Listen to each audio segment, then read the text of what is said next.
Okie dokie. How are we doing, everybody?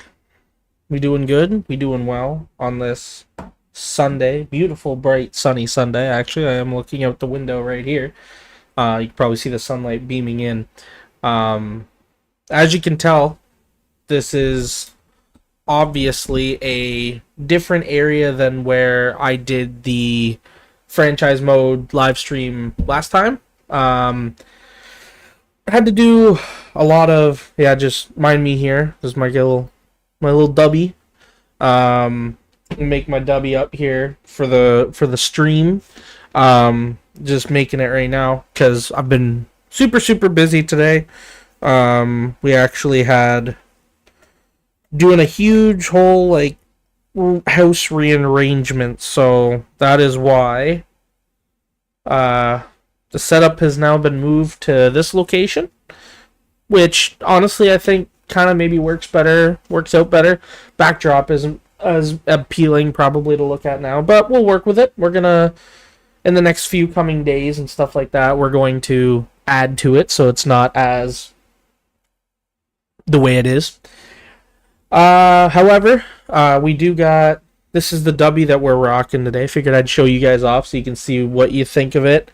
It is the mystery flavor dubby. This is the one I've got that came with, I think it was my green shaker cup that it came with. But yeah, no, it's really good. It kind of tastes like a cherry kind of thing. Really good. I need to try and get myself diverse in some other flavors of dubby.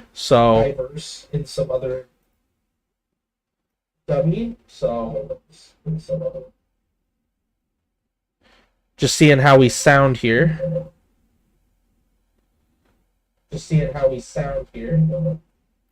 Okay. I think we're okay. I don't know if we're a little too loud. Maybe gotta crank it down a little bit. Just lower it just a tad bit. There we go. Keep ourselves roughly there. Does that still sound okay? I think it seems okay. We'll leave it there. That's what we'll do. There we go. We got the W in there.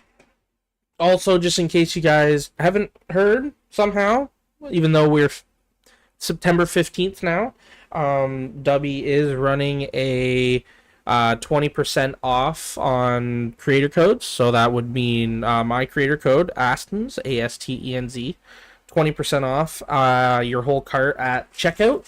So if you guys are looking for some W or looking in the market for anything they have on their website right now, get some W. Like, look at that. Doesn't that just look amazing?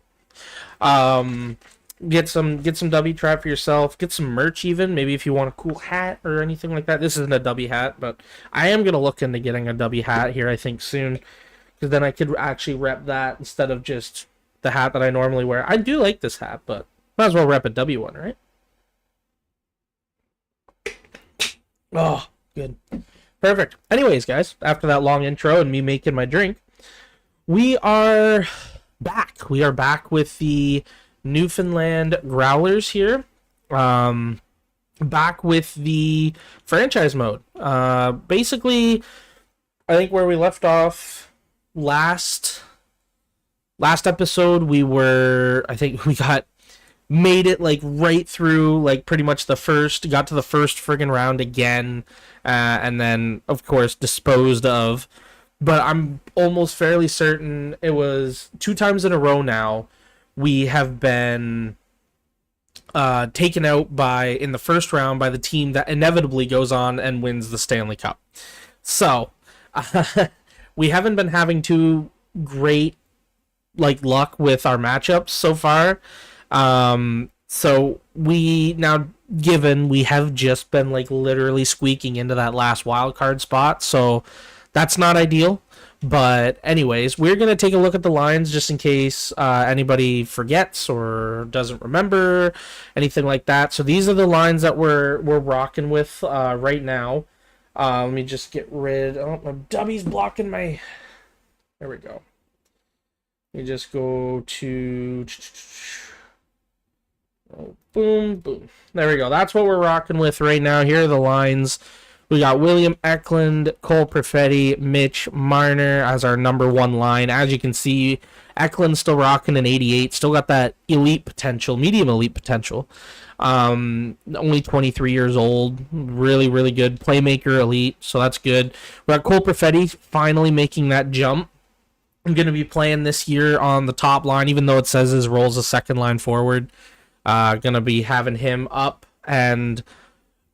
making an effect on the team, hopefully, as a sniper. So, I mean, you can't really have better playmakers on your wings with Eklund and Marner. So, I'm hoping he pops off with a good amount of goals this year. That'll be the goal. Second line, we got Sam Bennett. We added him at the deadline, and I was actually kind of super happy we did. Rocking an 85 overall, so he has increased a little bit, but, give us that little bit of toughness and grit on our team, especially because our team is pretty young, so having Bennett in there to give it that snot is pretty good. We still got Filipino on that second line. Looks like he's maxed out his potential now. He's top 6 forward exact, so kind of where he is where he's going to be. Still 27 though. He's still at tail end of prime, so that's good. We got Tyson Forrester still here, top 6 forward potential, 82. Technically should be a third liner, but coaches deciding to give him a chance on the second line, so that'll be interesting. Third line here, we got Ridley Grigg, Atu Radi, and Arthur Kaliev. Atu Radi has actually been surprising me, jumping to an 83. When we got this dude, I don't know if we got him... Did we get him off waivers? Or no, I think we traded for him, but I didn't expect him to pop off the way that he has, so that's a pleasant surprise. Ridley Grigg still doing pretty well. His puck skills pretty good. Skating solid, so yeah, that's good. And then we got Jake Neighbors, Cody Glass, and Igor Sokolov rounding out the bottom 4 here, or the fourth line. So that's not bad when you think about it. Jake Neighbors, I'm actually kind of super glad we were able to snag in a trade, so that's cool. We got a lot of good youth here that are gonna start hitting their prime soon, so if our window isn't now, it's going to be within the next, year or two. So, and then our defense, of course. We got Quincy Reckis, our first round pick in our first inaugural year, picked 5th overall. This dude is turning into an absolute monster. Top 2 defense, obviously, with his role at 89 overall at 21 years old. Still medium elite potential. Dude's already got 5 X Factors. This is crazy. And then his partner this year, Jacob Chikrin, who we got also in a trade, I think unloading some cap. Even though we signed him, this is his extension that he signed with us at $7 million for 4 years, so that's not bad. An elite potential exact still, so this is going to take him through the rest of his prime with his deal with us, so that's not bad. Elite potential exact. He is where he is. But, 89 and an 87 is your top pair. That's pretty good. And then we got Thomas Harley, an 85, who's still got a high top 4 potential, so he's still got room to grow, only at 25. Playing with Adam Boquist, who actually, I remember for the longest time, had elite potential. Looks like he has now dropped down to a top 4D at low potential, so that's not good to see. Especially because we have him signed for another 6 years. But, top 4D still not bad. He's sitting at an 83, so maybe he can still kind of improve. And then we got Samuel Girard and Olin Zellweger. So hopefully pretty solid D here as well all around, kind of when you think about it. So that's pretty good. And then, of course, to round out our back end, Yaroslav Askarov still here holding down the pipes. 24 years old, 88 overall with 2 X factors, still that medium elite potential. Yeah, so hopefully he's going to have a good year. And then Big Bad Joseph Wool backing up Askarov. Had a pretty decent year last year, I think. His numbers weren't terrible. 11, 9, and 2 in 24 games.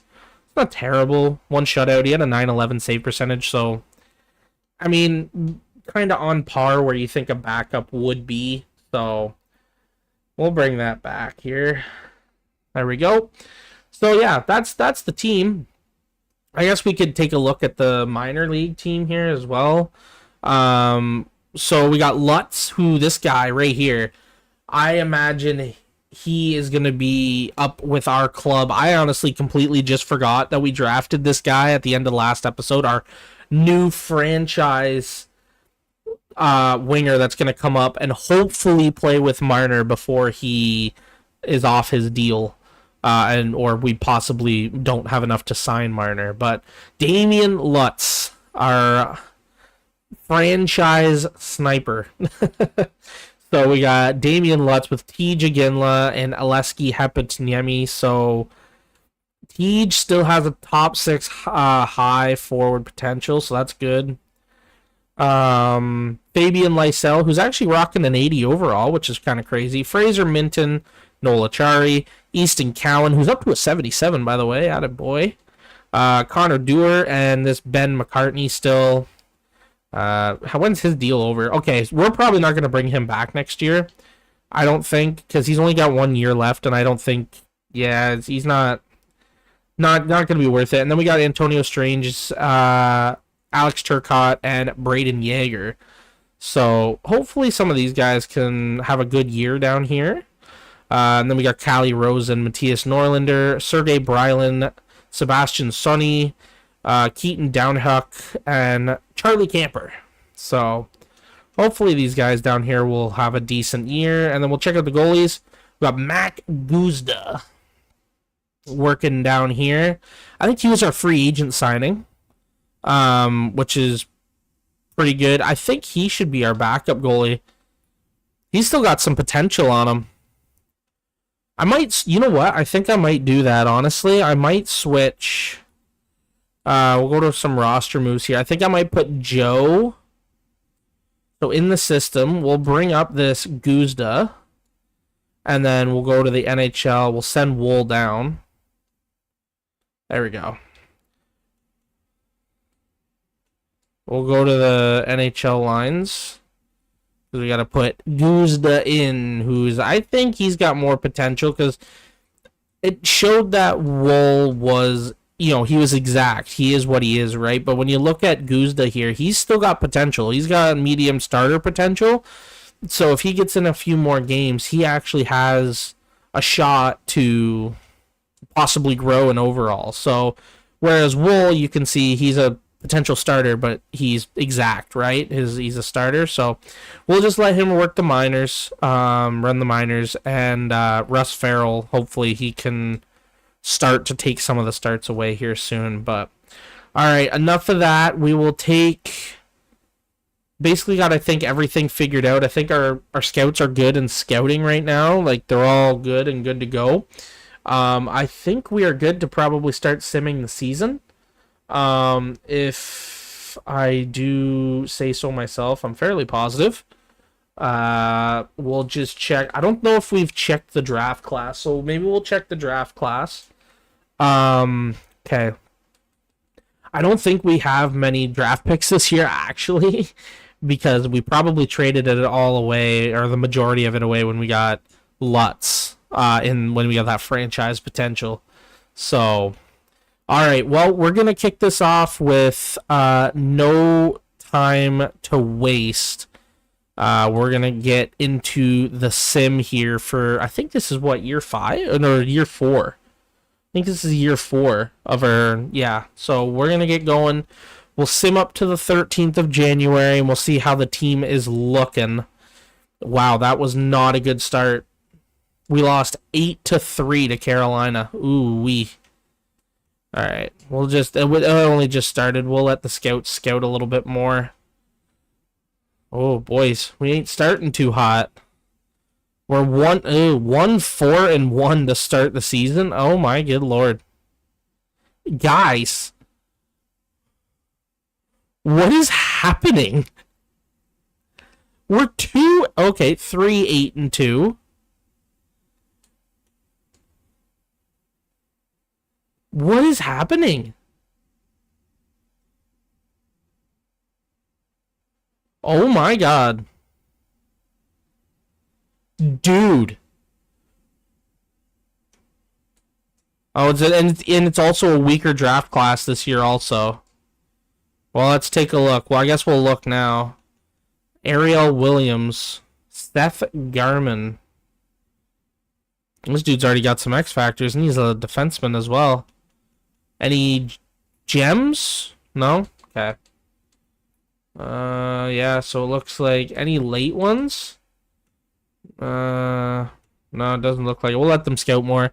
But good lord, guys, what is happening?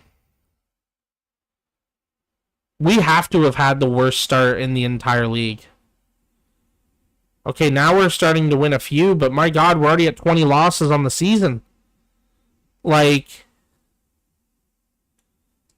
I don't know what is happening here. This is not good. Oh my. And when we do get the wins, we're like literally just squeaking them out. Like Seattle and Dallas and Philly. The only 3 wins, aside from the Islanders, those 3 wins have all had to come in either overtime or a shootout.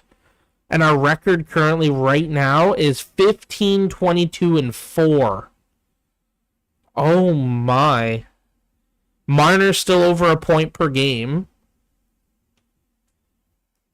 Good heavens, what happened?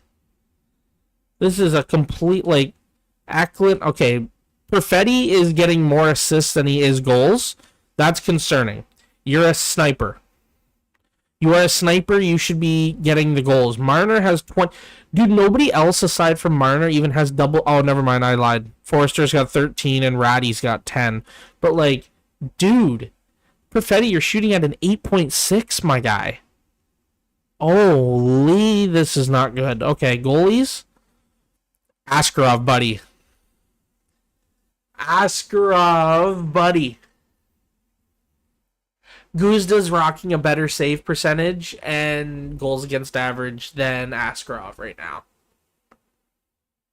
He's played 32 games and is a losing record of 11-19-2.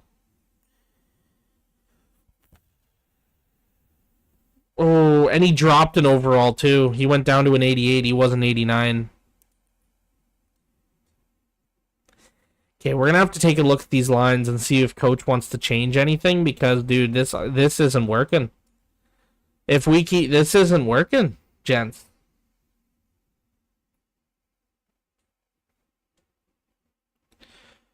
Didn't change anything on the forward end. Swap Gerard and Harley, but that's about it.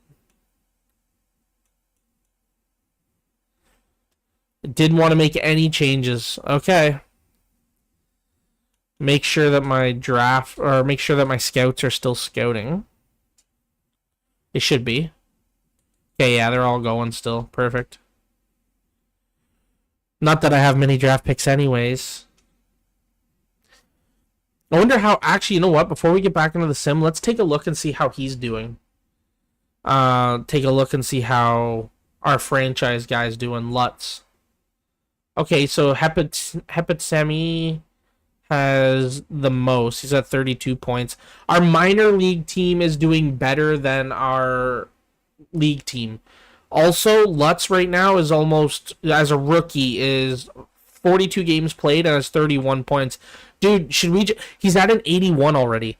We should honestly put this dude up on the big friggin' club because honestly, he's getting the goals down here that we need on the big club, man. Oh my god. Okay. I don't want to take him up and call him up too early. That's my thing. I want to leave him down here the year because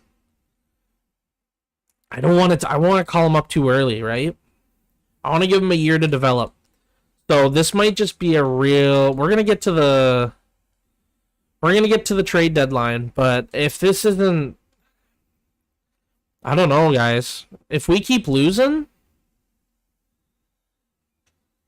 this might just be a friggin' throwaway year, which I hate to say, considering the fact that we have Marner, and almost every year we should at least be contending while we have Marner. We have him signed to that big deal. But, you know, right now it's, especially this season, it's not looking too hot, man. Not at all. No, I don't want a third and a second for Bennett and them.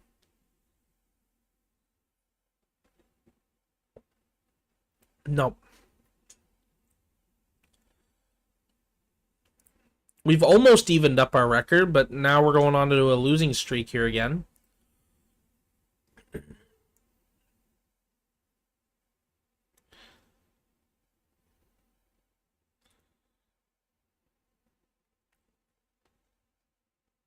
Why do they want to trade Bennett? No.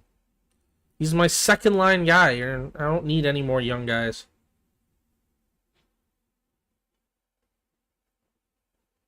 I don't know. Something's not working here. Something isn't clicking. Like, Marner's at 75 points. And this just before the trade deadline. Eklund's at 61. Both of Perfetti's partners are outscoring him significantly. So one thing we're going to need is a substantial number one center, because apparently Perfetti isn't that. Not yet, anyways. He's definitely a second liner. I don't think he can handle the first line pressure. Bennett even has 32 points. Heedle's only got 33. Chikrin's doing good, rocking 23 points as a defenseman. That's solid. Zellweger's rocking 19 points. Girard's at 19. Even Rekis has 16. Damn. Dude, Askarov's just having a freaking terrible year. 18 wins and 28 losses, dude. And 4 overtime losses. Like, Guzda is so far the friggin'... I should have him as the starter, man. 15 games, he's at a 918. I don't know what it is with Askarov. He's just not having a good season this year. I don't know. Like, do we need to... Let me take a look at the lines here again, even though I can't do anything personally. But we're about to go into the trade deadline, so maybe there's a couple of pieces we can move here. And it seems like we're not... It doesn't seem like we're going to make the playoffs this year. So... I don't know. Like, it doesn't seem like we're going to make the playoffs. So, I mean, we could sell on Heedle. And maybe... Not our first pick, but like... Because Perfetti obviously can't handle the first line pressure. He's going to do better here with Bennett and Forrester, I would imagine. Because it's just...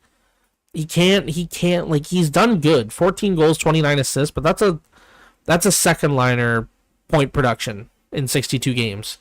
When you got something like Marner, who's rocking, like, friggin' 70. And even Eklund's at 60.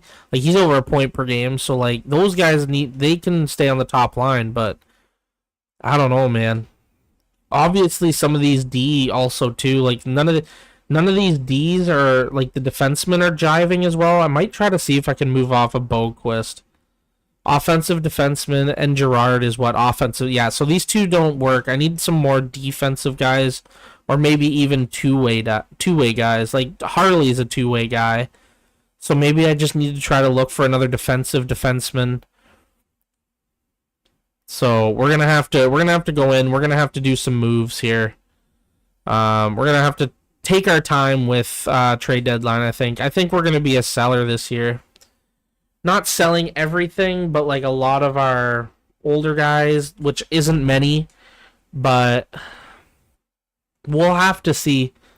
Because we're not looking to get like any of these guys who are like on a run. Like, look, they're trying to get rid of Brady.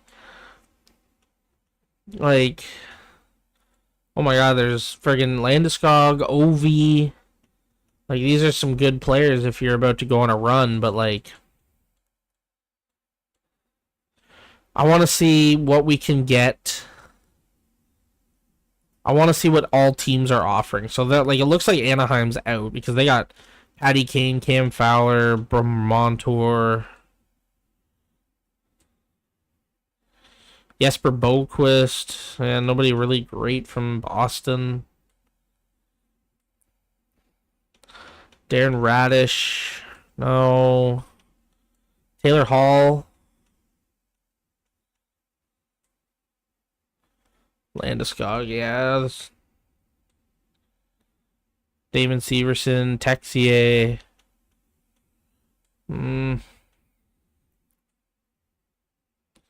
Lindblom.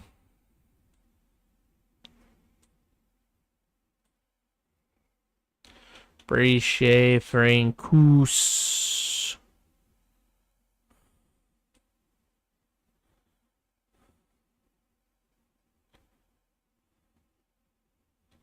Was he a center?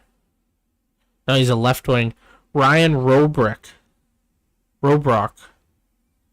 Interesting. Why they'd be wanting to sell on a prospect that is that high is beyond me.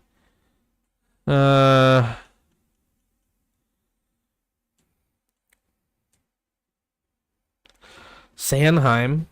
He's an 8. He's got 4 years left at 6.2. That's kind of a high contract. Duchesne.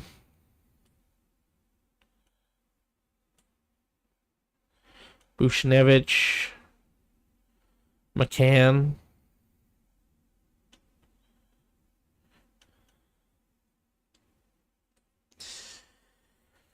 Man, there's not a whole heck of a lot.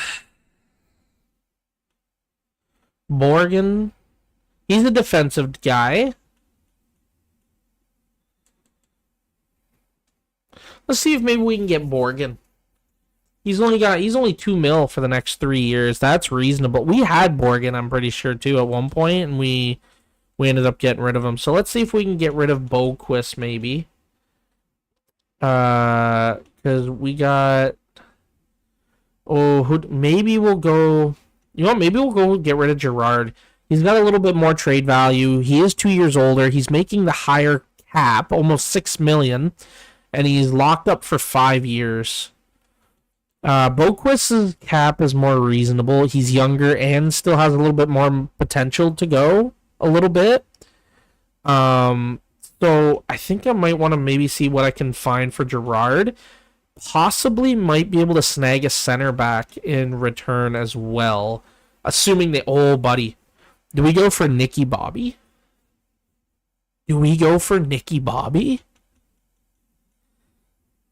Now, what is he projected to be? A third-line scorer.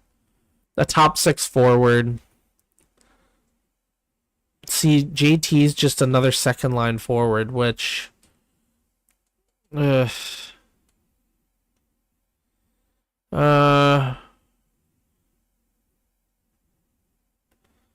Robertson is a left winger. Do they have any other guys that can also play center but aren't? So we got Nico Kubel, but he's a lower end guy. I would take JT, but 6.3. I mean, he is a free agent, and there's a good chance that he could just walk. And they've already got Matthews signed again for fucking 7 years at 12.8. That's a good deal for 7 years, man. Damn, they basically got Matthews for locked up. He's done. He's gonna retire a Leaf. I don't know. Maybe not Borgen. We'll pass on Borgen. Definitely Gerard, I think, will be the piece though. What are you? You're a right winger, top 6 forward. Don't really care for that. We got Zach Whitecloud. Was he a two-way defender? Top 4D, 83 overall. He's not bad. Lozon, he'd be a good one. Ooh, we could do a two-way here maybe. They want to get rid of Whitecloud. What if we do Whitecloud and Lozon? Two really good. So they both have a year left, so they're both going to need to be re-signed. Okay, hello?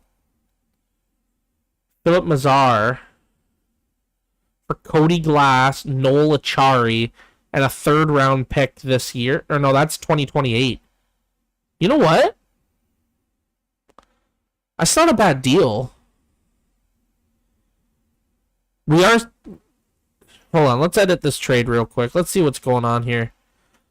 Philip Mazar, he's a young kid. He's 23. He's killing it in the minors. 10 goals to... I wasn't done. Does it take me back? Oh, okay, it did. Who do we got here? Cedric Goudon?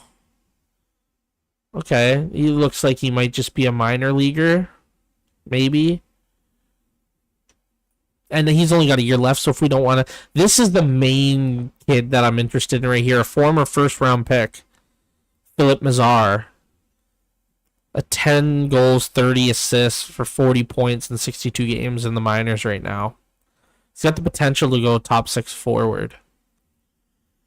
He's 23. For Cody Glass, who's currently sitting, 81 overall. He's maxed out at 27. Noel Achari, who's in the minors right now, and a third-round pick. You know what? Yeah, I'll do it. I'll do it. And now, where was I looking? Vegas, right? It was Vegas that I was looking? Yeah. So, we want D. We'll do Whitecloud and Lozon. Both need contracts. But that's fine, because I just cleared up a little bit of cap. So, we'll go here. Gerard. I'd have more than 45 skaters. Okay, so we'll do a two-way. We will do a two-way trade. That is fine by me. And I'll also have possibly some guys coming up here as well. So what if we do... I just want to get this trade done, dog. Okay. Okay, so we got too many people that are in the organization right now. So... let's see. We do have a bunch of... Okay.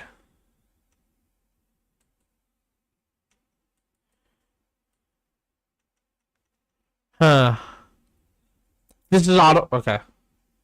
Oh, they want Gerard, who I'm trying to offer, and they're willing to give me... No, I want some players back in return. I really need some defensive-type defensemen, and I really want this trade to work with Vegas, because it seems like this might be my best shot here. I don't want to do Ratty, because he's actually got some potential now. We could do Minton.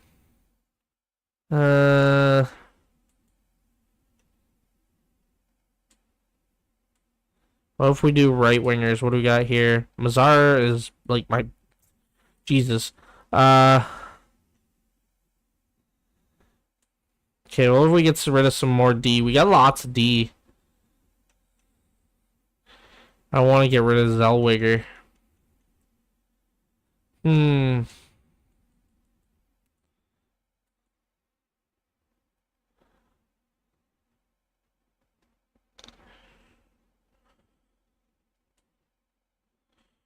Do Cali Rosen.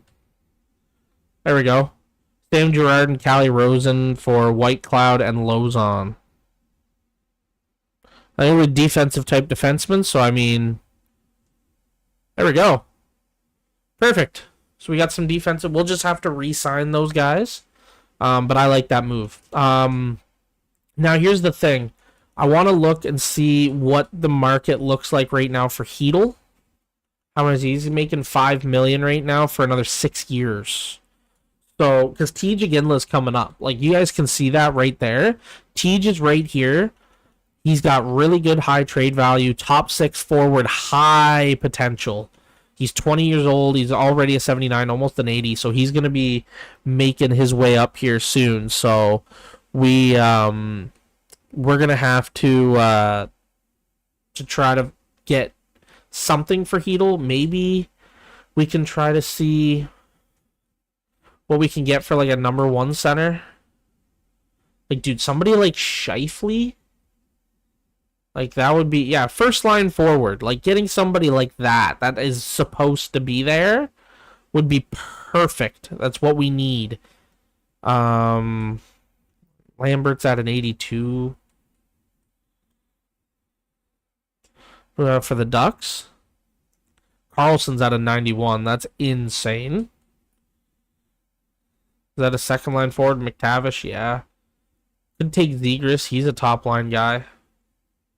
9.5 though, at 25. 5 years. Excuse me.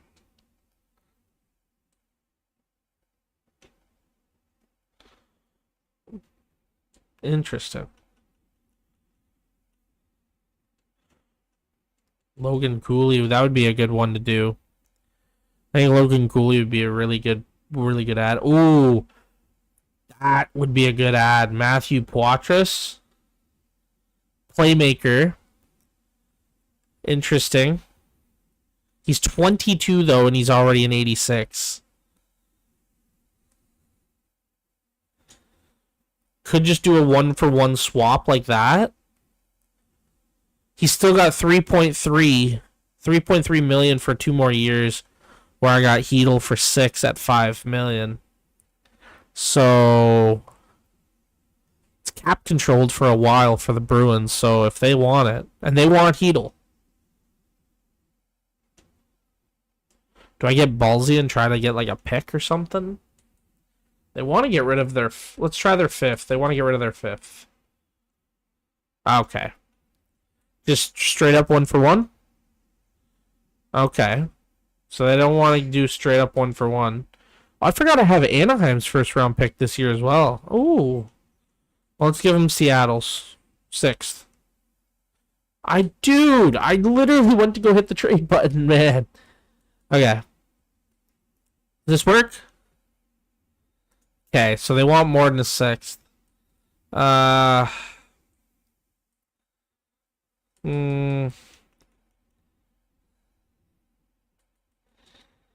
I'll give you...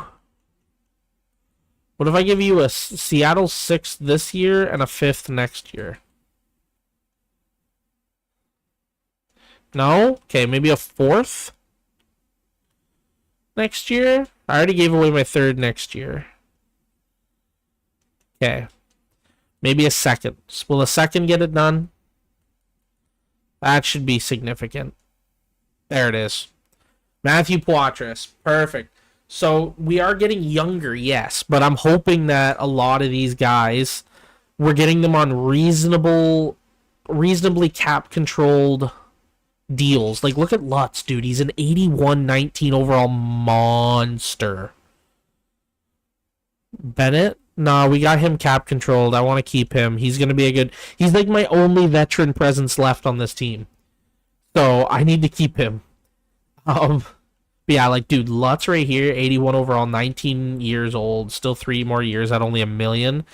Like, what is this dude doing? 35 goals. Dude, I should just bring him up to the friggin' team now, dude. Honestly. 81 overall, he's freaking killing it in the minors. He has more potential right now and more trade value than Marner. How many more years we got of Marner? So after this year, we're going to have 2 years left. And Quincy Rekis, you know what? We should try to get an extension done with him because I just noticed he's under $1 million and this is his last year. If we wait till the end of the year, this dude is going to be asking for a payday.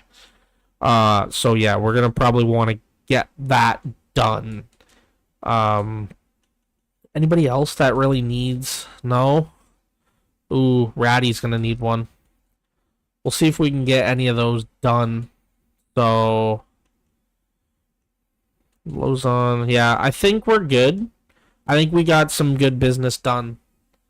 So I think what we're going to do, we're just going to exit the trade deadline. We got our pieces moved. We got some work done, some tidy pieces of business done. Oh, here we got a trade alert. John Marino and Alexander Carrier, as well as a 3rd round pick to Colorado. Oh my God, Minnesota got Gabriel Landeskog. Good Lord, Minnesota gets Gabriel Landeskog and a 2027 3rd round pick. That's wild. The Colorado captain. I mean, was the captain. I would imagine that Nathan McKinnon is probably now said captain. But we're going to go view contracts real quick. We're going to take a little gander. Yeah, Quincy Reckis. We got to offer this man an extension. Woo! Okay, we want to lock this kid up. We want to lock him up. By his UFA years as well. So if we're doing UFA, I'll give you 11.25. He won 11.6. I'll do 11.25, but I'll give you 8 years. See if he takes that.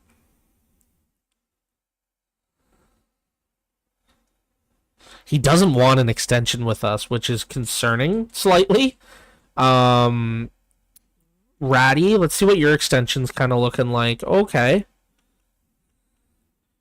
We can get him down for 5 years, and if we could get him at like 3.4 for 5 years, that would be reasonable at an 83. I'll offer you that. White Cloud, can I offer you an extension? Ooh, okay. We're gonna chill on that. Hayton, you're not even playing right now. You're gonna want a 2-way deal at 1 year. I'll do that. Lozon wants an extension. How's yours looking? 2.2 for 2 years. Interesting. How about we do 4 years? You're 29. Yeah, you're 4. We'll do 4 years. I'll give you 2.3. We'll see. So I can get you locked up. That'd be nice. Mazar, I want you on a contract extension as well. I definitely want to keep you. I'm not sure about this guy yet. I want to throw him into the lineup and see how he does. I'm not sure about Sokolov yet. He doesn't want an extension. He's on the 4th line. He's not doing very well. He's a minus 18. So yeah, I think we might let Sokolov walk, unfortunately. But I'm not sure about White Cloud. Yeah, you're not worth 5 million, buddy. Almost 6. Yeah, you're not worth that. Not worth it in the slightest. I'm sorry, but you are not. We're going to go check out the lines because now that we got Mazar and stuff like that, I want to see how Coach has the lines going down here. See what he's got cooking. Okay, so interesting. There's a few changes. So we still got Lutz up here with Iginla and Heptaniemi. That hasn't changed. Lysell with Minton and Turcotte now playing the right. Interesting. With Ben McCartney, Connor Dewar, and Easton Cowan. I think that relatively stayed the same. With we got Alex Steves in the lineup with Antonio Strange and Henrik Zetterberg, our friggin' draft pick here. Got him finally in here, a 3rd rounder here. Finally got him into the lineup on the 4th line, so it'll be interesting to see how well he does for the last part of the year. We got Norlinder and Brylan here on the top line. Oh, what do we got going on here? I got Jaeger on D. Oh, that's not good. Are we that low on D? Oh, wow, we are. Okay. We are going to go sign... Okay, I think we got a little bit of cap. I think...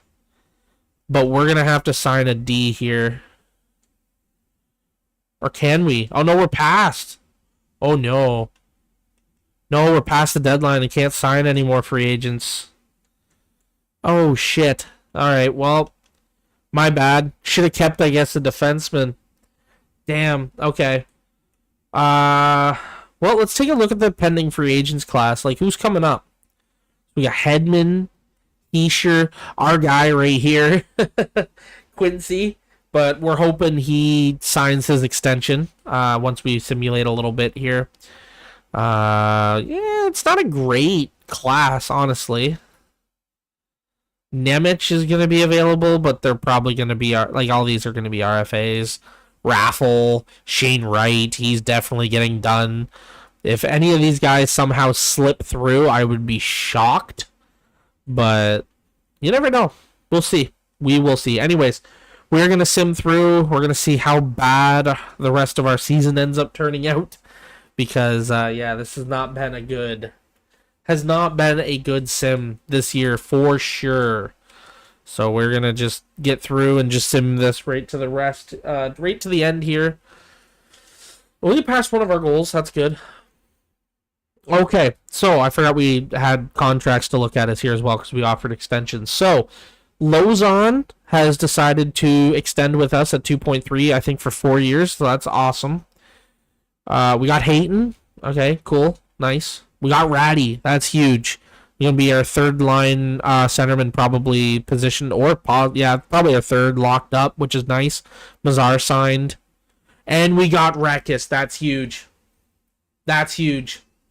We got Quincy. He is our number 1 left defenseman, our friggin' 89 overall stud first pick for the franchise, who has now just signed a deal for 8 years, $11.25 million, I believe. So that's huge. Got him locked up.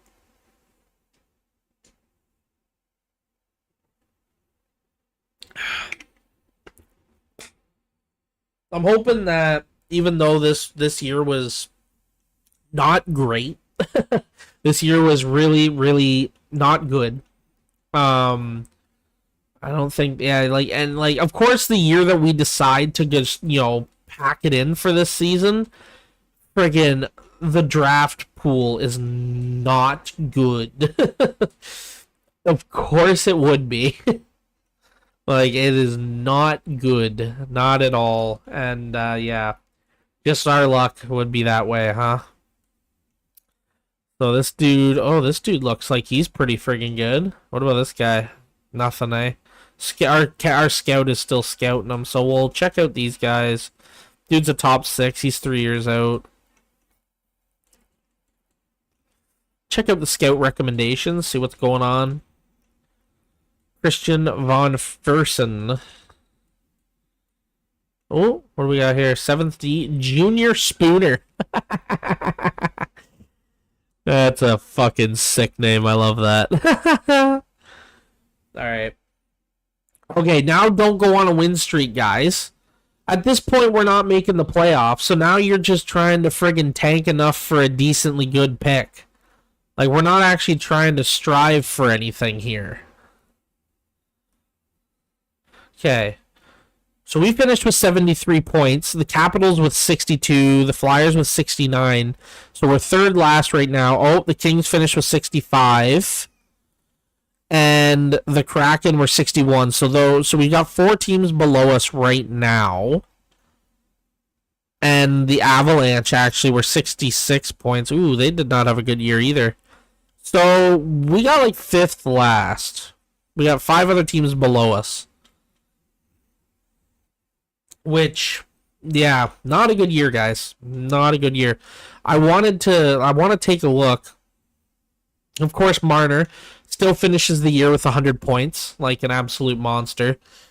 I do want to take a look and see how Astrov finished, because dude, Poitras, man. He's still an 86, but my lord, 85 points, over a point per game this season, and he's 23. This kid's going to be huge for us next year. Gonna be huge. Perfetti, not a good year, buddy. You're going to have to go down to that second line easily. Eklund, almost a point per game, very close.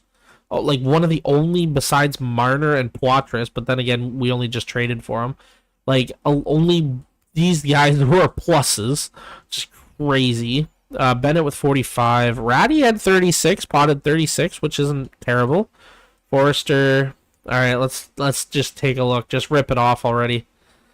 Okay, 25 wins, 35 losses, 5 overtime losses, 1 shutout, the 900 save percentage. So, and then Guzda even fell a little bit here too. But he had a better backstretch. But like, dude, that's not good enough.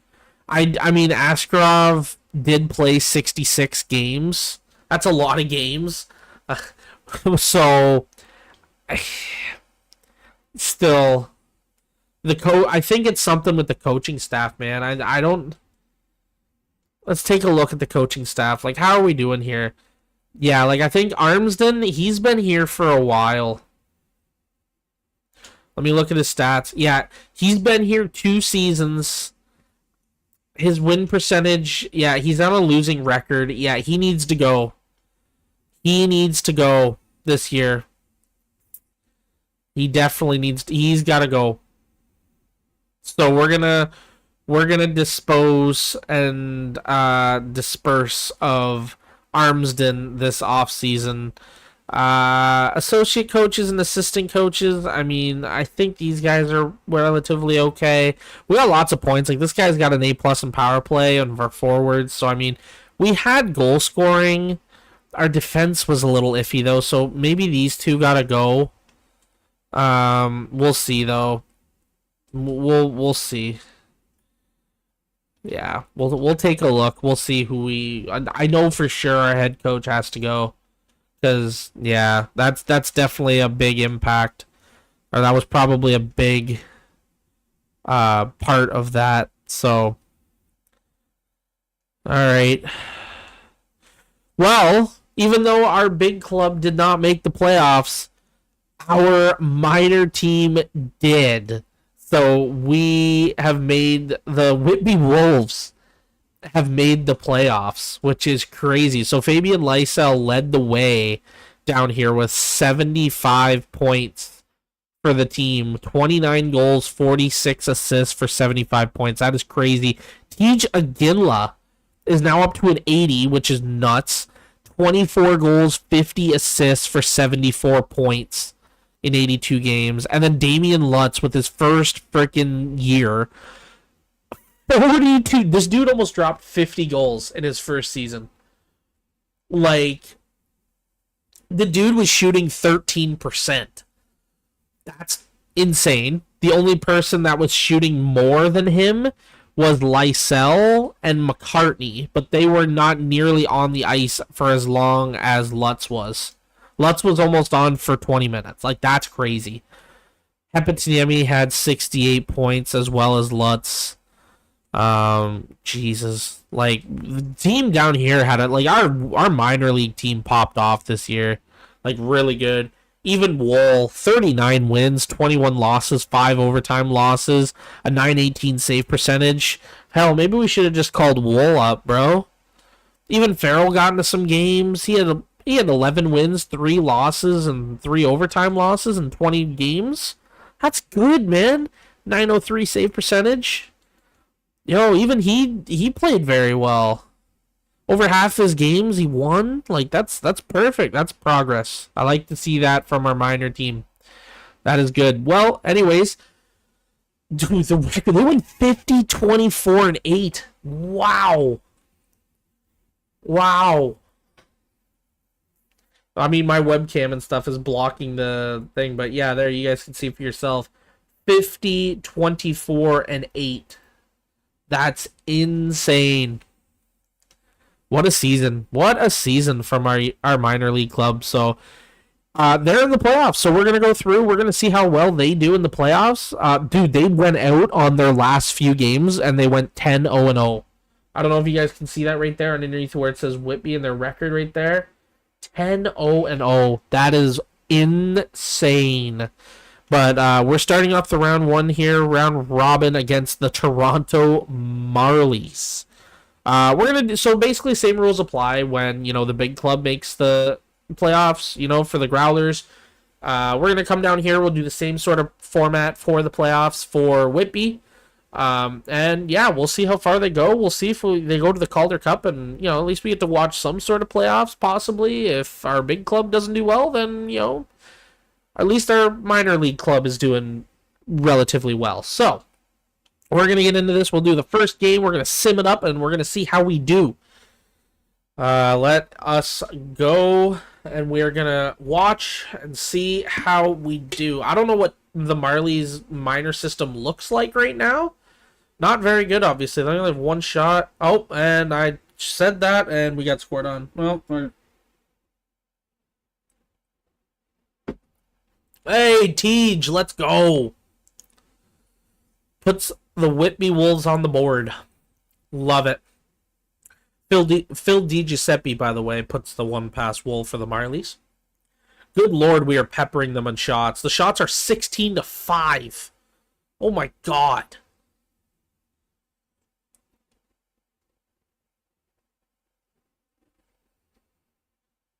All right.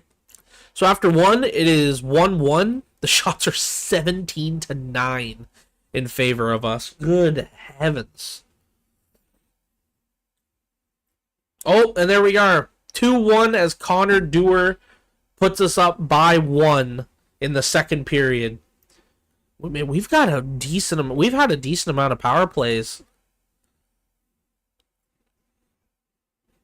Oh, and Phil DiGiuseppe again with another friggin' marker. He ties it up again. And Easton Cowan, is this not poetic justice? Scoring against the Toronto organization where he is actually a prospect for. It's just bittersweet. And now Fraser Minton, you can't make this up.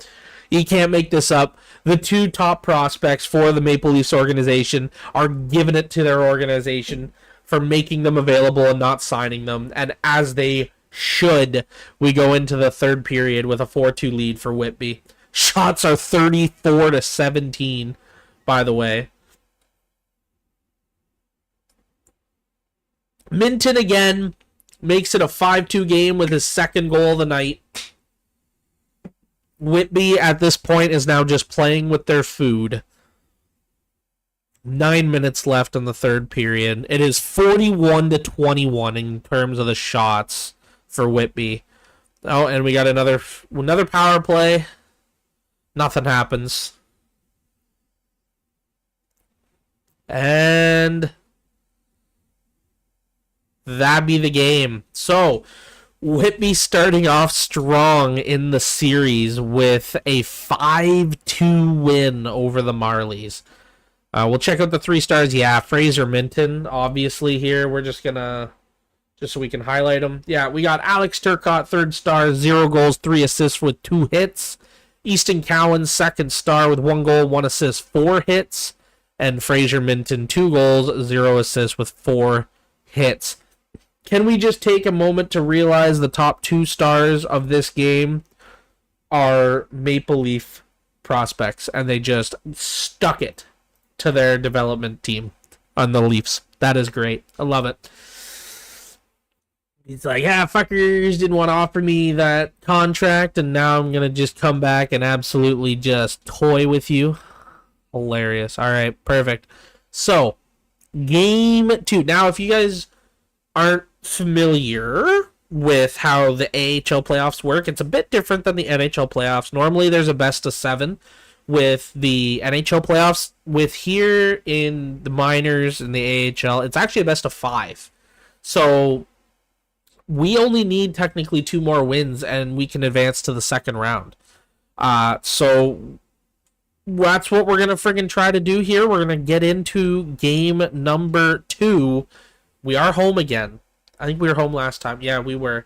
So we're home again, so we're going to get into this. We're going to see if we can... Oh, not starting off good. Logan Shaw on Joseph Woll.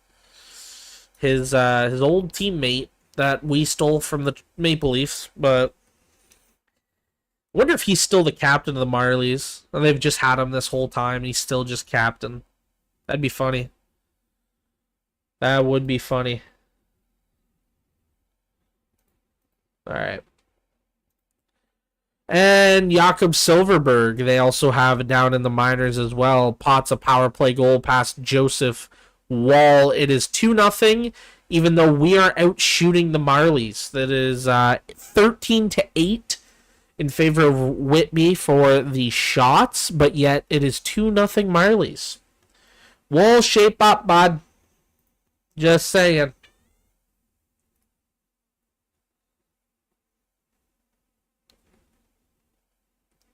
Eesh. Another power play goal, Jacob Silverberg. We're still out shooting them, also, by the way. Okay, there we go. Tej Iginla. Power play goal by Whitby. puts us up, or not puts us up, but at least gets us on the board. I have no idea who this goalie is that the Marlies have. This Tifensi? I don't know. Couldn't tell you.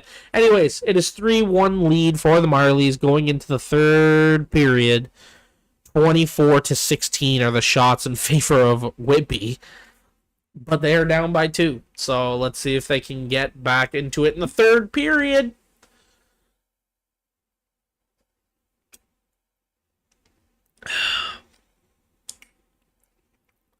Well, if they can do it. It's not looking good. Another power play goal. I'm fairly confident in saying that the amount of penalties that we've taken this game, boys, might be contributing to the amount of goals they have. Just throwing that out there, you know.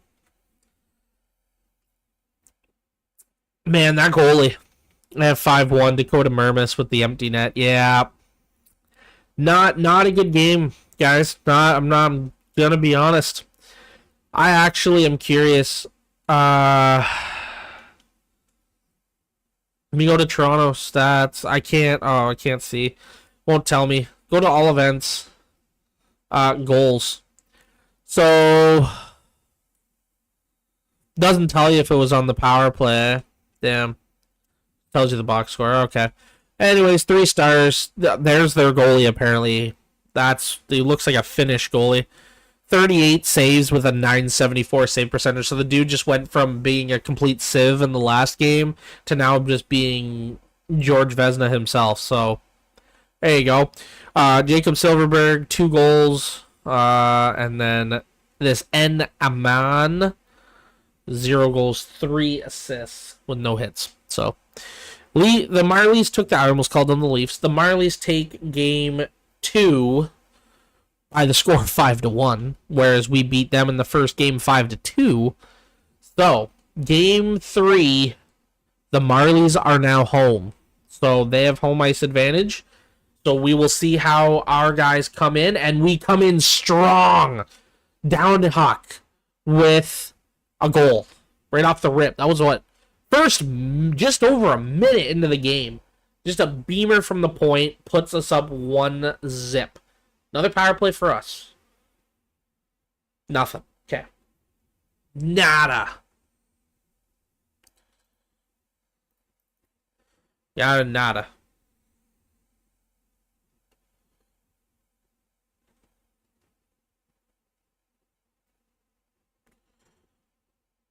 Stood.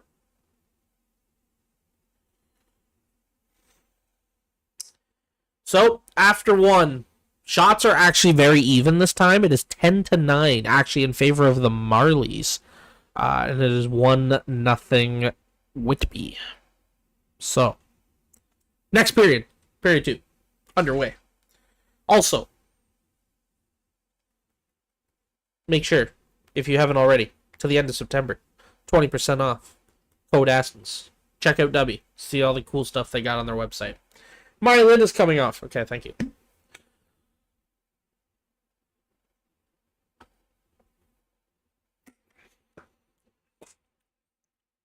This is a really tight game. Really, power play. Hey, Tinja!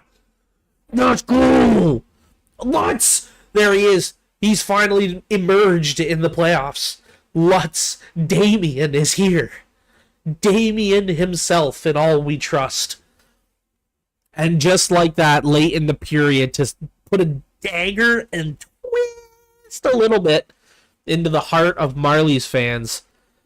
3-0 Whitby. Shots 21-17 in favor of Whitby going into the third period. Let's see how this ends.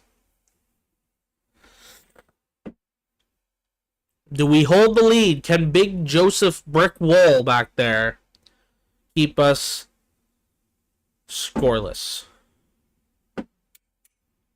I believe Joseph. I believe Joseph. Oh, Fabian Lysell as well. Pots another goal.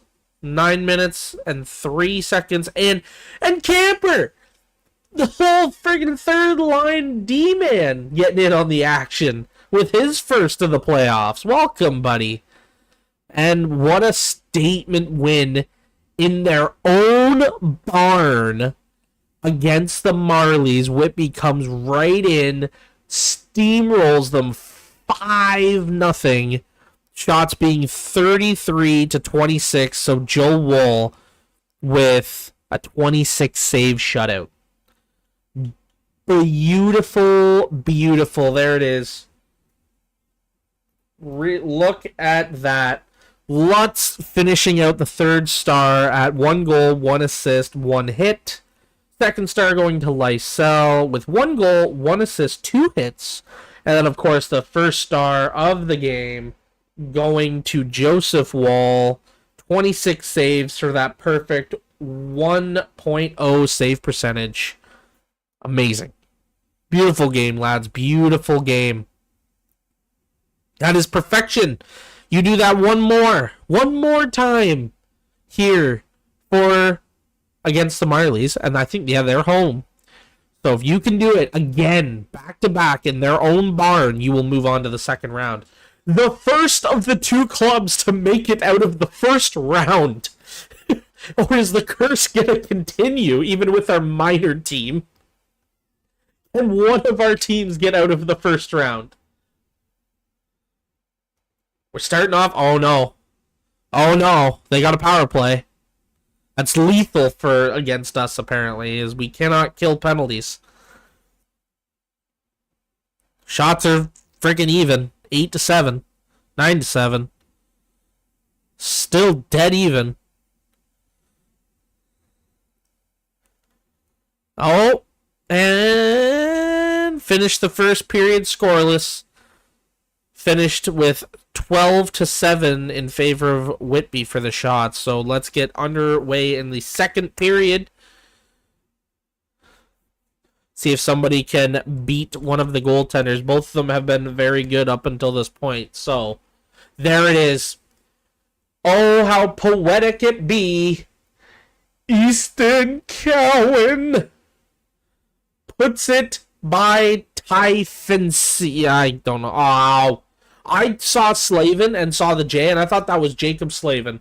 And I was about to be, what sick puppies are you to be putting Jacob Slavin in the friggin' minors? That was a shorthanded goal, by the way, too. Wool, I expect better, buddy. A shorty. Can't be letting in a shorty, especially in the playoffs, man. Ooh, tight game. Tight game. You know what? If it stays tight like this in the last 5 minutes, we'll hop into the game and we'll watch. Because it is 20-19 for the Shots in favor of Whitby. It is a 1-1 game. So if it gets down to the last 5 minutes and it's still a very rough, relatively tight game, we'll go in and we will watch our Whitby Wolves. Oh no. Abe Kubel. Pots one on Wool. Oh no, Logan Shaw. Wool, you're going to cost us the game here, buddy, in the last friggin' 10 minutes. Okay, Stranges. He pots one. Oh, this is getting intense. There's another one, Minton. No way, power play goal. There's 7 freaking minutes, and it is tied 3. Dude, this is cinema. We're going to go in, and we are going to watch this. We are watching this. 3 minutes left. We are hopping in. Also, can we admire those jerseys real quick, by the way? Can we just admire these jerseys? I took a hot friggin' 15 minutes making these jerseys. You know? Didn't even look at such a hot, quick minute, I didn't even touch the alternates. The home ones, I actually do. The home ones, in my opinion, I think are so fire. But, yeah, we're going to hop in. We're going to spectate this. I want to see our main prospect, Damien, at work. I want to see him in his element. And I want to see the man cook. Alrighty, let's go. Let's see it. I am interested. We are going to go in. We are going to see.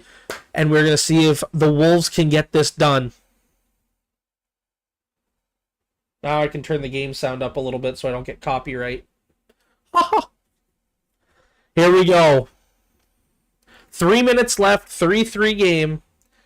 Does the first round curse continue? Where none of my teams can apparently get out of the first round. Oh, I should have changed their jerseys, bro. I forgot that they were white and we're white, and my god, I can hardly tell. Good thing we have purple pants. Oh, Zetterberg. Oh, if Zetterberg gets it, it couldn't happen to a nicer guy. And this, like, he only came into the lineup after the friggin' trade deadline. If he gets it, I'll be so happy for him. Oh, here it is. We got the big line out. Here's Lutz and Iginla. There's the big line. Let's see them. I want to see them work. Norlinder, that was pretty south of heaven there, buddy. Hepatiniemi, Bryland. That was Damien sitting right out front there looking for that nasty deflect.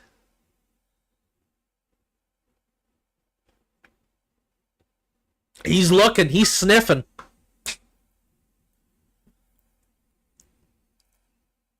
Iginla. 53.9 seconds left. Do we believe? Do we believe? Hirvonen, Di Giuseppe, and Silverberg. So they got Silverberg and Di Giuseppe on the same line. Those two have been getting like almost all of the Marlies' goals. So this line's been lethal for them. Lutz. Oh, buddy. Here they come. Come on, guys. Don't let them beat you. Okay. The sad thing is this is how I Iginla. This is exactly how I am when I watch an actual Leaf game in actuality. Like, I'm the same fucking way when I watch my teams play. It's sad. Oh! Damien! Oh! He's working. He's in there. Oh! Come on. He's in there.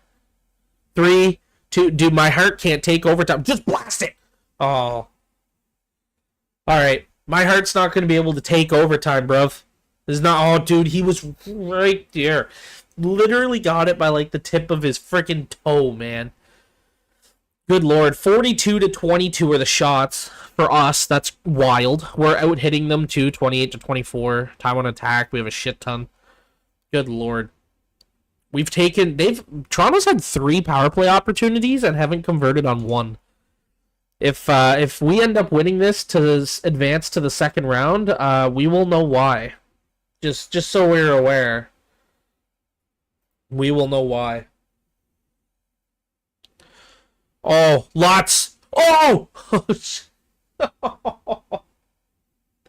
was so freaking close. No. 1934. At least we don't have shootout because it's playoffs. Continuous OT till someone scores. Defense. Okay. Good job, Bryland and Norlinder. Come on, Teach. Oh, right to Damien. Damien walk. Yeah. Oh. Bryland. A Teach. Oh. Obey. No. Pick it up. Bryland. Okay. Out. There we go. Oh. Damien, you gotta hold on to that, buddy.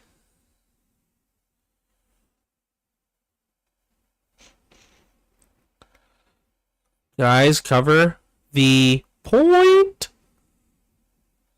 Oh, no. Don't let him walk. Ooh. Joseph. You're making me nervous. I also really like Joe's designs on his pads. That actually looks sick with the blue and the purple. That's fire. Oh, good lord. I saw that coming. Oh! You almost picked it. Okay, what are we doing? We're scrambling. Okay. Lysell. Turcotte. Off the bench. Minton. Oh, fuck. Marmis. Oh, Lysell. Up. Up. Minton. Go, you big bastard. Oh. Come on. Take them. Keep them outside. Keep them outside. Outside. Don't let them get inside. Ooh. Okay. Turcotte, we need Damien. Where's Damien? Get him out. Coach, if you don't put him out, I might fire you at the end of the season if we... Let's go! The curse is broken! It's broken! Thank God! Hey, it's Damien. Let's go. Second round bound, baby. wasn't the main team, wasn't the big club, but a club in the organization has made it to the second round. I do not care. This is a friggin' victory. Let's go. Let's go. I didn't even see how that went in either. Ugh. It's always rough when you get to the bottom of your W and then all of a sudden you get all the powder. Ugh. I'm gonna have to add some more water to that. Beautiful. Lovely gentleman. Fraser Minton with 7 hits and a goal. Who is our Josiah Slavin? What is that? Jacob Slavin's friggin' like long lost brother or something like that. Beautiful. Awesome. Good job, boys. Whitby Wolves moving on to the second round. The first team in the organization to move on, might I add, to the second round. Alrighty. And our second round matchup is going to be against the Rochester Americans. I think I gotta, you know what? While I'm here, before we get into the next sim, I'm actually just gonna change this. I'm actually gonna change the friggin' name of this stream. It's not assessing the team. It's friggin' Whitby, baby.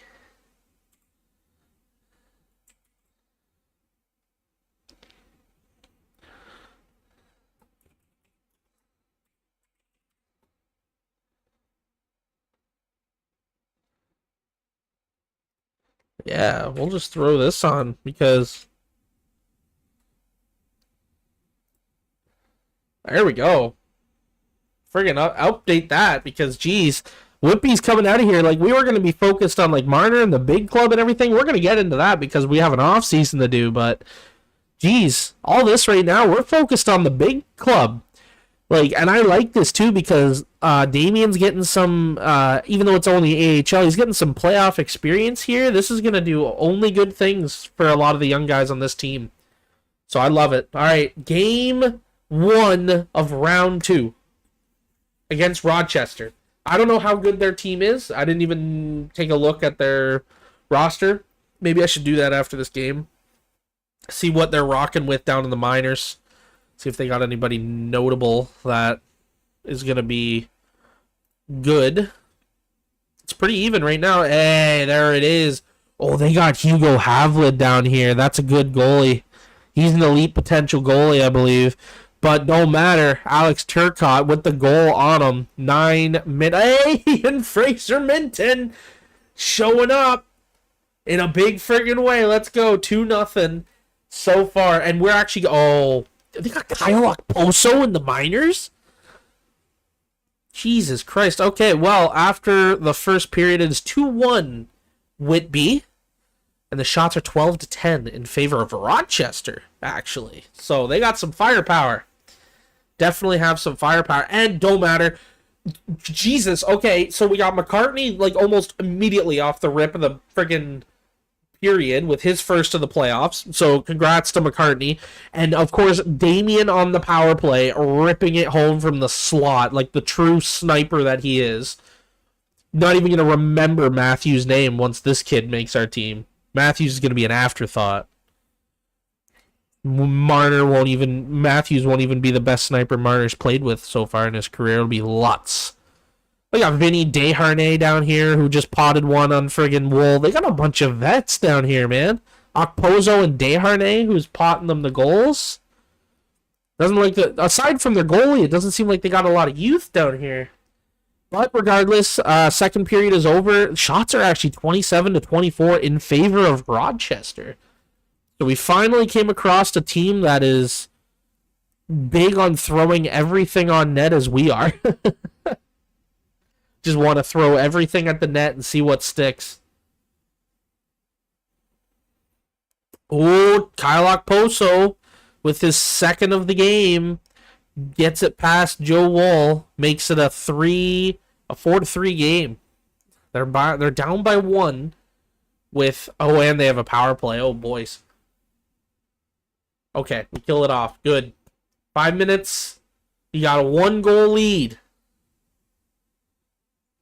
They're gonna pull their net. They're gonna pull the goalie, and they tie it. No shot.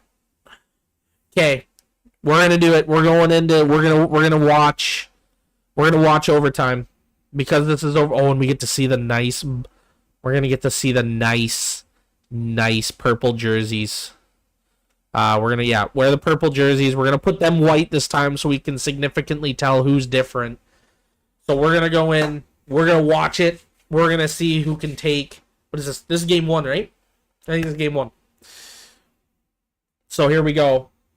Oh, I forgot to turn the friggin' volume back down because of the lobby music. Shoot! My bad. Sorry, YouTube. Okay. Here it is. Next goal wins. Okay, don't pinch. Don't pinch. Don't let him walk right down. Oh! Whoa! Oh my, dude. Good lord, guys. Holy Jesus, Wool's thrown everywhere. Okay, Damien. Use that IQ. Hockey IQ, buddy. Come on. You got that franchise potential. You got to play like it. Let's go. Come on. There you go, Tej. Wheel. Oh, you put yourself offside. Damn it. I don't even know who's the captain down here anyway. Looks like Tej is an assistant. I think he's an assistant. That's Tej, right? Oh, no, it's Minton. Yeah, Minton's been here for a hot minute. That makes sense. He's an assistant. There we go. Turcotte, you already got a goal. Go put a second one in and win the game for us. Oh, that wasn't a great pass. Oh, boy. Oh, yes. Was that Brylan? Emberson? Ooh. Don't take a penalty for Christ's sakes. I swear to God. Oh, no. Oh, that was so close to being out. Oh, they got Osterlund down here. He's a good prospect. Get it out, Lysel. Get it out. Oh, my God. Guys, we're getting hemmed. Wool, freeze it. Okay, thank you. Ooh-wee. Oh, man. All right, come on, guys. Let's go. Come on. Wool's got 37 saves. Dude's been putting in the friggin' effort. Oh, you got it out. Okay. Not going to complain. You got it out. Could have had a break, but, you know, we're not here to judge. Wool friggin' threw everything at that one. Go, Cowan. Small and mighty. Go. Oh, no. Yes. Easton. What a rip, buddy. Yes. Let's go. We take game 1, baby. In overtime. That was an intense freaking game. God damn. Easton Cowan. What a rip. Lost it. Oh my God. Just ripped that top right side. Pops right to him. Just boom. On and off his stick like a bullet. What a shot. Attaboy. Big friggin' shout out to the kid. And they outshot us 42-34. Oh my. Wow, we squeaked that one out, boys. That's huge. That is huge. Wow. Super proud of the group. Man, why can't the freaking big club play like this, dude? Squeak out a hard-fought victory like that, dude. That's a friggin' great win. All right, well, as we continue here, game 2. Here we go. See how we do in game 2. Oh, boom, starting early. Goal. Right off the rip. Matthias Norlinder. Defenseman. Must have been from the point. Yeah, right on Hugo Havlin. Perfect. They're still out shooting us, man. Hey, they're a high offensive team. Either that or they got a lot of good talent on there. Oh, power play for Rochester. They don't capitalize. They've already had 2 power plays, so we need to stay disciplined, boys. We're not staying very disciplined. All right. Well, make it out of the first period with a lead. 1-0 for Whitby. Shots are 9-8 in favor of Whitby. So we actually got out of that with the more shots, but only by 1. But we were able to escape the first with a lead. So we'll see how the second goes. Nothing so far. Seems like a pretty back and forth.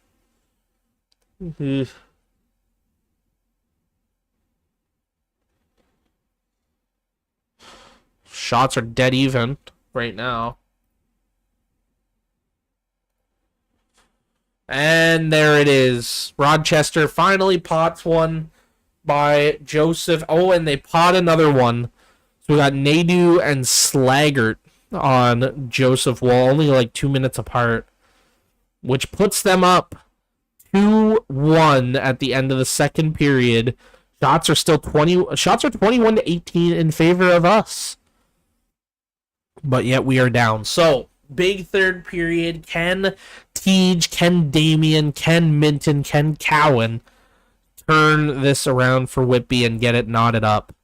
Are we going to go for a second straight overtime in this series? Rochester had a power play. There's another power play. Second one of the period, and they squandered it. We got a power play. Come on, boys. Come on, boys. Yes, let's. Yes. Come on, Damien with a power play goal. Let's go.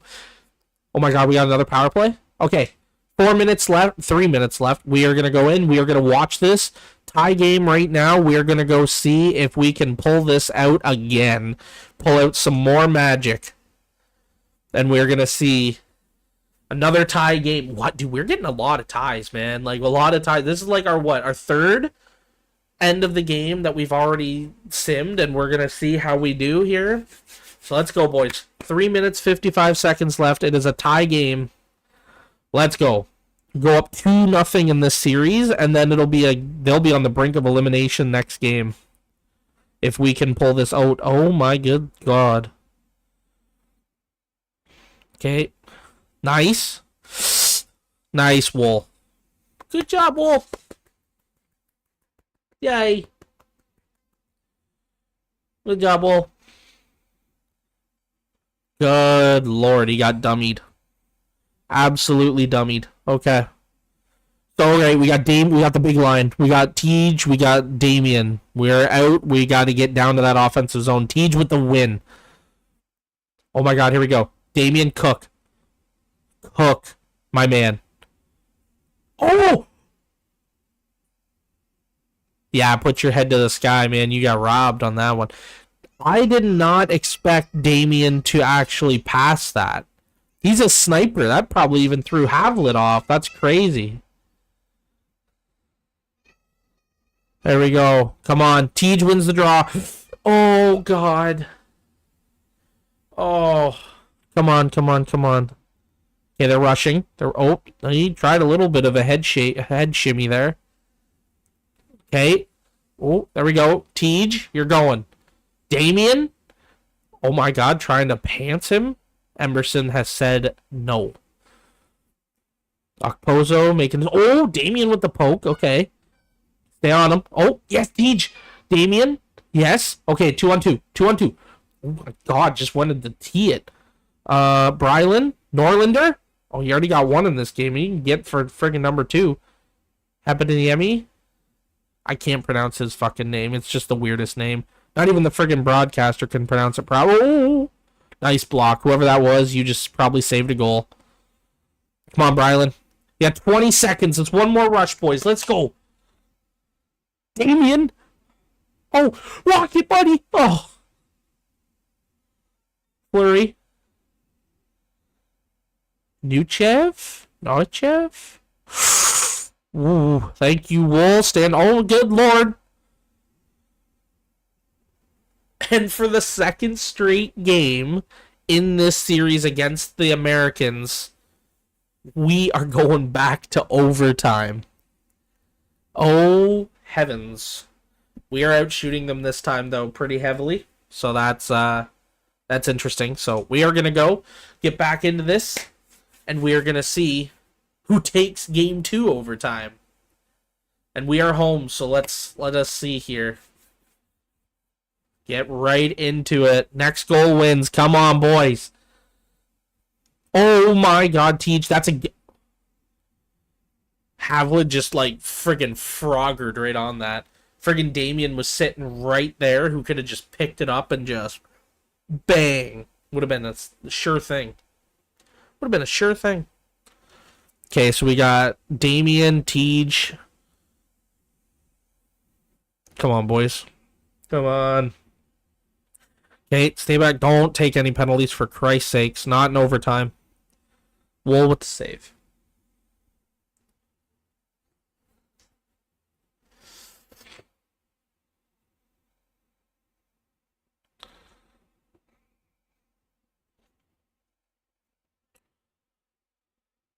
Alright, come on, Hepatiemi. Oh my god, to Damien. Oh, good lord. Okay, keep him out, keep him out. That's not out. Okay. This one's a little bit more stressful this time. Having to go a little bit longer this time. A little bit longer in the overtime periods. 44-36 for the face-offs. Oh, and they won that one too. Oh no. There you go. Get her up. Come on, Damien. Burn him. Burn him. Okay, to Tej. I like that. I like that play. Right to Damien. Oh, he couldn't get free. Uh-oh. Get back. Norlander. Nice, Brian. Oh, no. Nobody picked up. No. Okay, good job, Wool. Standing strong. Like that. Like to see it. Like to see it. Attaboy. Okay, so we got Minton out there now, looks like. What do we got? Minton, Lysell, and Turcotte. Okay. Oh, off that draw. Push. Yeah.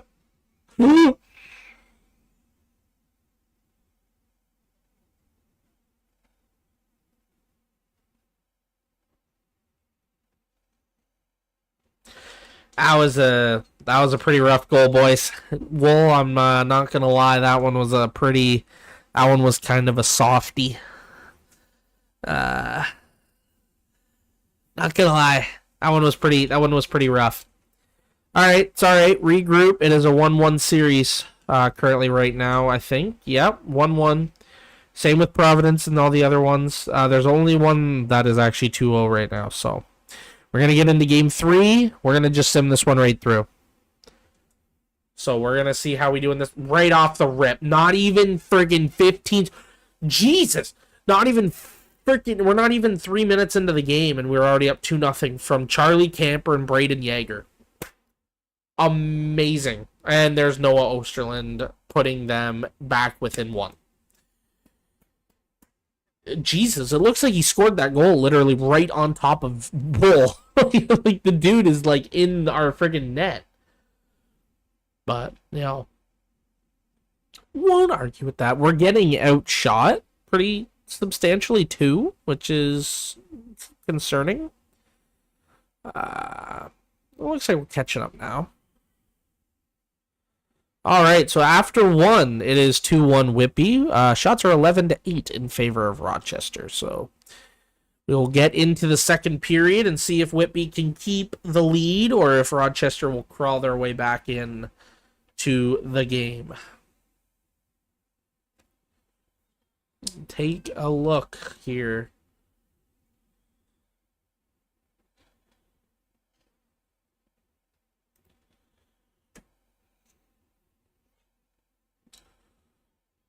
So we got 6 minutes left. They got a power play, nothing of it. So it seems like this is a pretty tight game, this game. Low scoring. Very tight. So, oh, and wow. Wow. That is a backbreaker. Damien with a freaking goal with 3 seconds left in the period. That's got to be what, his third, fourth of the playoffs? Puts us up 3-1 going into the third. Shots are 22-17 in favor of Rochester. So, can Whitby hold on to a 3-1 lead to hold on in this third period and take it'd be a 1-game lead, I think, 1-game advantage, because it's 1-1 right now. So we'd go up 2-1 in the series. Power play for us, nothing of it. Okay. Still got the lead. 6 minutes remaining. Another power play for us. Nothing of it. Power play for that. Oh, boys. Nadu on Wool. They're going to pull the goalie. Oh, we got it. They pulled the goalie. Friggin' Lutz Damien with the freaking empty netter. A 2-goal night for the kid. You gotta love it. 4-2 win for Whitby. 2-1 in the series. We're looking good, boys. And this is a chance to eliminate the Rochester Americans and move on to the third round of the AHL playoffs. The Calder Cup, baby. So let us see if maybe the one team in the organization can win its first championship for the organization. So we will see if they can bring home the bacon. Got to get through the Rochester Americans first, which is easier said than done, as Kizkov just pot 1-1 on Wool, but immediately after, doesn't even matter, Connor Dewar pots 1 on Hugo Havlid, making it a 1-1 game. 6 minutes remaining in the first.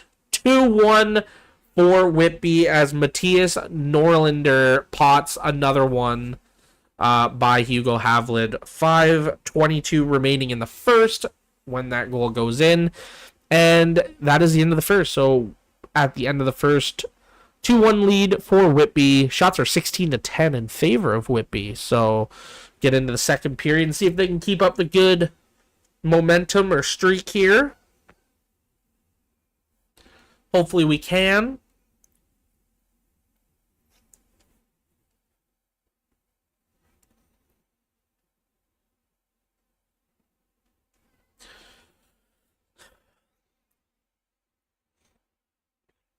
All right. Still out shooting them, which is interesting this game. 21-17. Still 2-1 was the second period. Pretty uneventful second period, if I do say so myself. Oh, that's a wall, buddy. That's a backbreaker, man. We have a verge, and we're on a chance to friggin' eliminate here. And letting in a goal that late going into the third period. 22 seconds. And it is now an dead even game. Shots are 26-21 in favor of Whitby when we started that period. But now it's a dead even game. It's anyone's game going into this third period. It's whoever plays the best 20 minutes. Oh, boy. Making me nervous. This is a chance for us to pop. Oh, and they got a power play. Nothing of it. Thank God. This is a chance for us to move on to the third round, gentlemen. Come on. 3 minutes. 2 minutes.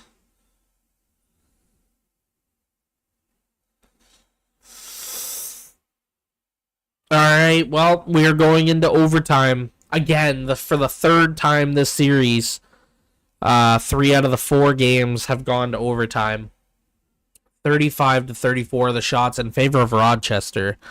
So we are going to go into overtime, and we are going to see if we eliminate the Rochester Americans to move on to the third round, or if the Rochester Americans can keep their playoff hopes alive. We're almost halfway through. Oh, no, they got a... I got a feeling like I know who won. Yep, Kyle Okposo keeps the Rochester Americans' dreams alive in the playoffs as they pot it by Wool for a 3-2 overtime win. And now this is it. This is it. Comes down to Game 5. Do or die, boys. Do or die. So let's get into it. Great start. Minton, first minute of the game, pots it by Havlin. Let's go. Build off it, boys. Build off it. Do not give them power plays. That is not a good way to build off of it because that happens. Nadu pots it by Wool. It is now 1-1. We are home, boys. Better put on a friggin' show for the home crowd or else this might get rough for you. I'm just saying. Just say, oh, we got a power play. Come on, then we got to capitalize. No. Okay. All right. All right. Well, at the end of the first 1-1 tie, shots are 13-11 in favor of Rochester. All right, second period. See if we can break this tie here and see which way it's going to be turning. Well, what do we got here? Pretty uneventful second period so far. Halfway through. This has been a tight series, man. There it is. McCartney puts it by Havlin. Makes it a 2-1 lead. Pretty late in the second period. Beautiful. And we hold it to get through the second period, which is good. No late goals, no daggers. Shots are dead even at 21 apiece. We have the 2-1 lead going into the third. So, Wool, keep it... Oh, boys, that's not a great way to start the period. Oh, that's not what you do to start the period. Oh, no. Oh, no. 2 goals immediately right off the bat at the beginning of the period. Makes it 3-2 for Rochester. 4-2 Rochester, buddy. Oh, no. Tej. Damien. Oh, gee. Now you're starting to friggin' feel like the goddamn Growlers, man. Well, we made it to the second round at least. And that is it for our playoff aspirations, boys. A 5-2 loss to the Rochester Americans in the second round of the AHL playoffs. Disappointing, but at least we made it to the second round. A lot of guys played really well, like Lysell, 9 games in the playoffs, potted 12 points. That's the regular season stats. Let's go to the playoff stats, see how the guys did. Yeah, we'll do player stats. Yeah, like Lysell, 12 points. He had 1 goal, 11 assists in 9 games. Turcotte had 1 goal, 10 assists in 9 games. Friggin' Damien potted 5 goals. It was a point per game. Minton even had 5 goals at 7 points, 9. Tej had 6 points in 9 games. Even Norlander potted 6 points. Like, guys did well, man. It's just dropped the ball there at the end. Wool kind of slipped a little bit on those last few ones. I mean, he was still a 905. Like, he was still really good. It looks like Farrell had to come in at relief at one point. Played a couple minutes. Played about 7 minutes of the end of a game. Must have when they pulled Wool or something. But you know what? I ain't gonna complain. That's a pretty good. So who did we lose to? The Americans. So let us just simulate the rest of the playoffs through. We'll see who the champions are.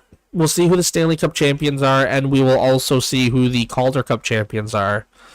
But it looks like this kid's gonna be pretty good. NHL ready. I do need a center. This kid, Moises Kane.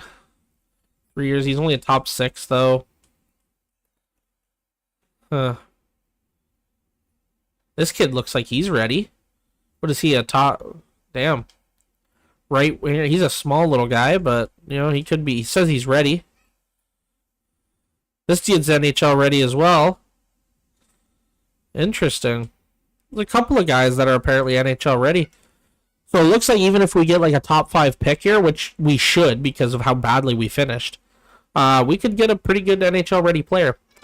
So Ontario Reign are the Calder Cup champions, and the New Jersey Devils take home the Stanley Cup. So that is that for this season. We got the new salary cap coming in. $96.5 million is the new salary cap. So we can go to that, which is pretty cool, So here are the draft lottery results. So, okay, so we were projected to pick 6th, and we got 6th. So that's pretty cool. So Colorado gets the first overall pick, followed by Washington, then LA, Philadelphia, Seattle, ourselves at 6, St. Louis at 7, Chicago at 8, Vegas at 9, Ottawa at 10, Buffalo at 11, San Jose at 12, Columbus at 13, Florida at 14, Detroit at 15, Carolina at 16, and Minnesota at 17. So, I guess we're going to take one last look at the draft class. We'll see if there's anybody in here, like any gems that are kind of... Oh, we do have one. 67 overall, or 67 rank right here. A left defenseman, UC Salonen. Says he's a 7th D, but he already has possibly an X factor. I'd take a floater on him. I'd take a floater for sure. But we'll see. Looks like this guy's NHL ready. This dude's 5'11", but somehow compared to Joe Thornton, similar style, I guess, or question mark. So we'll see which one of these two are available. But yeah, we'll see. We got some interesting options here. Like I said, it's not a very strong draft, so we'll see. We will see. We'll view the retired players, see who's calling it. Oh man, Sid the Kid is calling it a career. 1,500 games played with 1,800 points. That's crazy. With Joe Pavelski calling it a career. Erik Karlsson, Brent Burns, Matt Duchene, Jonathan Toews, Ryan O'Reilly, Logan Couture, Jordan Everly. A lot of the guys calling it Jordan. Yeah, so a lot of them calling it a career. Let's see what they got for goalies that are calling it a career. Fleury. Man, Fleury went till he was 42, eh? And he went out a Calder Cup champion. Yo, you can't go out a better way than that. He led the Ontario Reign to a Calder Cup. That's pretty friggin' sweet. That's awesome. So Flower has finally retired.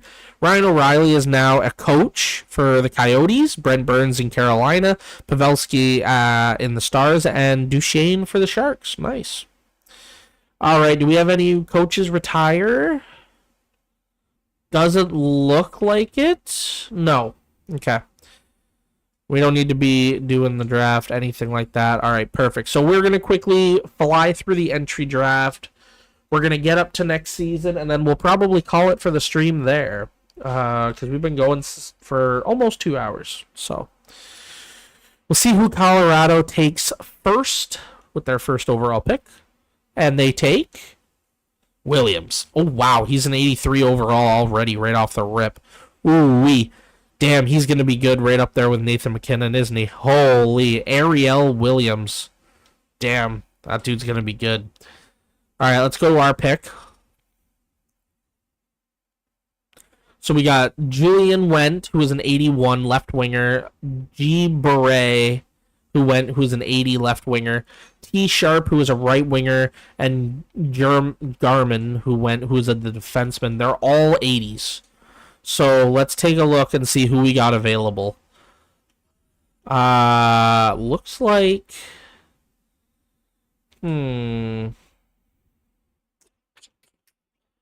Looks like they took the guys that I was kind of... Kenny Arce.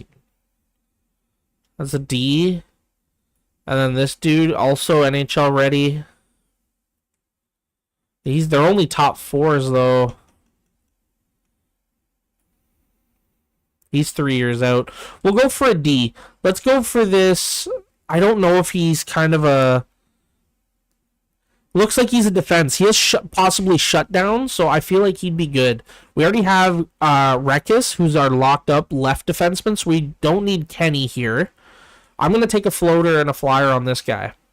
A 5'11", $185, 18 years old, Santiago Sofilis. Yeah, come on down.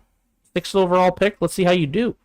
Top 4, 67th, 76th overall. Not bad. He does have an X Factor ability. 85, number 85.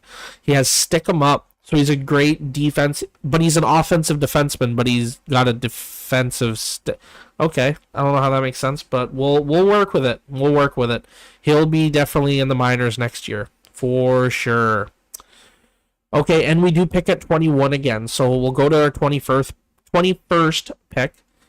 See who else got picked. Oh, there was an elite. Schwartz got picked. Shishnikov got picked. Barker. Kane went right after us. He was a top 6. He wasn't very good. So there's only been 1 elite that got picked. 2, sorry, actually. No, 1. Oh, no, 2. Sorry. Yeah, 2.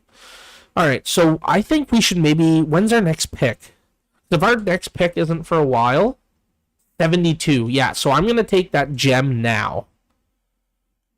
I'm going to take him, even though our scouts are advising me to take this guy. He's a left winger. Don't need him. We already got our franchise left winger. I'm going to take this guy right here. This guy with the gem. He's got 5 years, but that's cool. He can prosper. He'll develop. And look at that. Top 4D. Said he was going to be a 7th defenseman. Top 4D potential. Yeah, we're going to let him cook in the minors. I'm happy with that pick. So that is good. We'll see what's left on the table here. Doesn't seem like a whole heck of a lot. We got G Little, but he's a left defenseman. We're good for that area. We got Pete Kolyakoval, 40, not great. Rene Bergeron is a goalie. We don't need any more goalies. What do we got for just potential-wise left? Okay. Not bad, I guess. Tommy Gore. Griffin Stevens. Left defense. Don't need defense. If I see any centers, like this guy might be a good to take a floater on. 3 years out. Possibly 2-tier elite. 18. He's 6'1" as a center. Possibly. Yeah, we'll take a floater on him. Why not? Top 6 forward. Easy. That's easy. He'll slot in for sure somewhere. What do we got here now? That Graham Little is still there. Oh, they're actually recommending I take Little. I mean, fuck it, we'll take him. They're suggesting it. Top 4D. Maybe I should list on my scouts more often. We'll take the top 4Ds. Why not? All right, what do we got here? So we only got Bergeron and Philip Hayduk. He's a right D. You know what? We'll take him. He's a 7th D. Oh well, he might do well. That's our last pick. What did we pick him? He was our 6th round pick. So you know what? If he doesn't prosper, it's a 6th round pick. It's a 6th round pick. I'm not stressing. So there's our 5 picks. Sorry. So Phyllis, Salonen, Forsstrom, Little, and Hayduk. So hopefully they can prosper into something, but we got a little bit of that work done. So we're going to hit the off season. Oh, we got to re-sign some scouts here real quick as their deals are up. So we're just going to sign them quickly with whatever they want. There we go. Sign them. All right. Ooh, Lysell is a free agent. He had a good showing in the minors, dude. Okay, so let's take a look. We still got Marner locked up. Rekis is now kicked into his extension, so we don't have to worry about him. That's perfect. Let's go to whoever is expiring. So we got Lysell. honestly might move him up. He wants a one-way. Honestly, yeah, he'll be an RFA. We'll sign him to a 1-year deal. I want him on the big club next year. I think he's going to do really well because he did really well in the minors. White Cloud, I don't know, buddy. I already signed Lozon.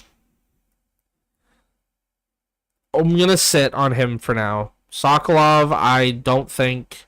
Yeah, no, we're going to let him go. Minton, definitely want to keep you. Yeah, he wants a 2-way. That's free money. Turcotte, he wants a 1-way.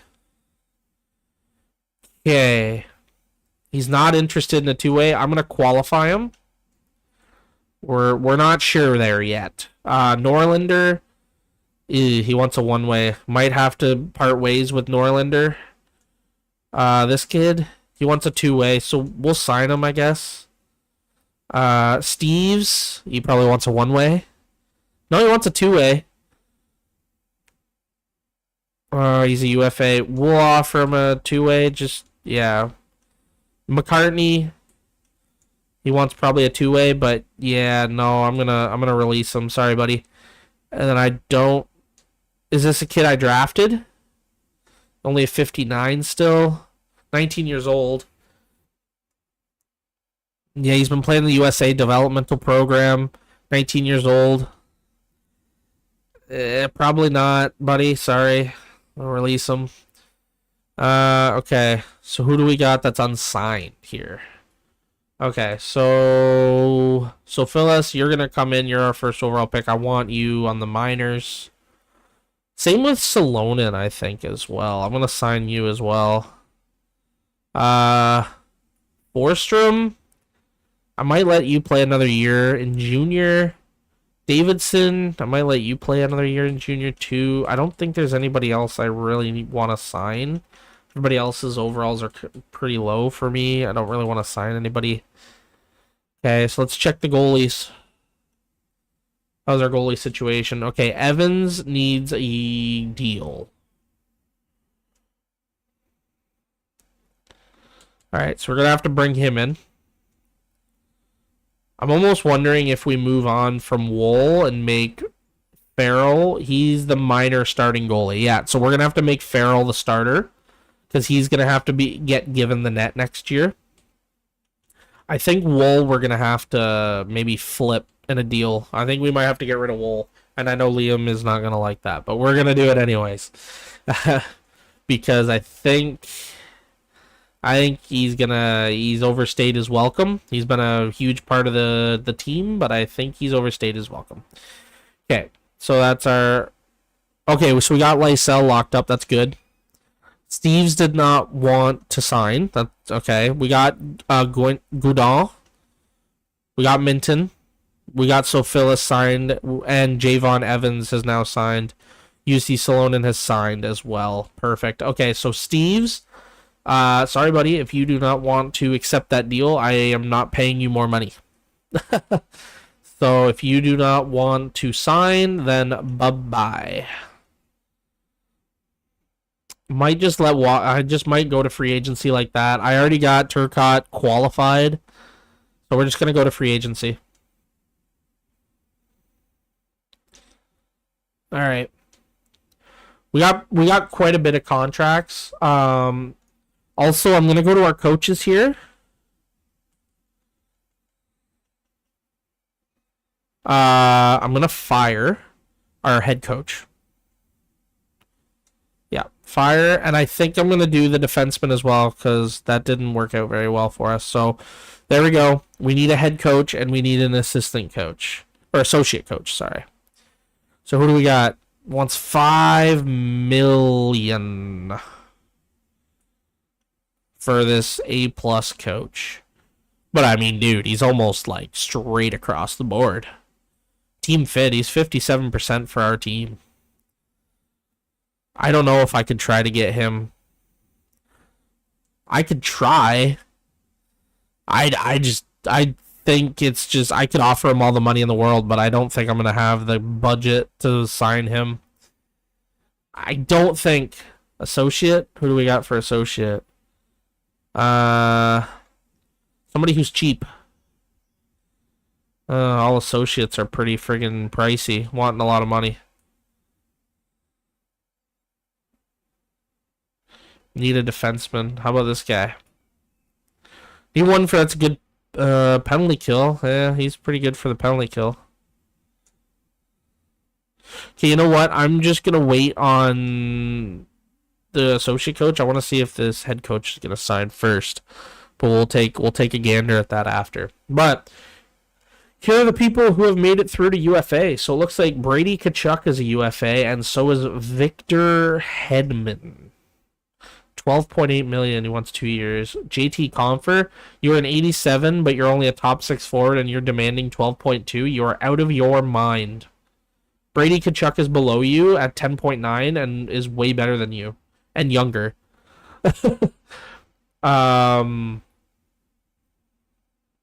Ooh, who is this? M. Larson. Marcus Larson. Left winger? Just a low potential elite that is just a free agent? Oh my god, yes, we picked those up. Yes, please. I will sign you, buddy. Nobody offered him a deal. They just let him walk. Oh my god. Wow, of course. Yes, come join the team.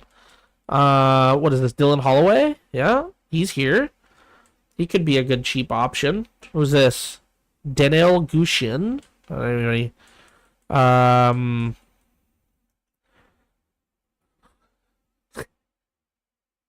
do we bring in Ovi as our friggin'? You know what? You know what? I'll trade. I'm willing. Let me propose a trade here. Let's see if this can work. I want to see, because I know we're going to lose him eventually. Like, this might be a 1 year thing, right? But here's the deal. Oh, wait, did we trade him out? No, we didn't. Where is he? There he is. What if we flip Bennett, who's basically our grizzled vet here at this point? We'll flip him because he's basically the money that Ovi is asking for. We'll flip him so we have the cap that Ovi wants. And maybe we'll just, I don't know, we'll flip him. We don't even need to, like, I would like a center, to be honest, but I'll flip him to a team that wants him. Like who? Columbus. Sure. Okay. Do you guys got anybody? Yeah, Luca Pinelli. He's a pretty good prospect. Nothing really in the way of centers. Nobody. Okay. So we will go to Dallas. Like, what do you guys got? Centers? You got anybody decent?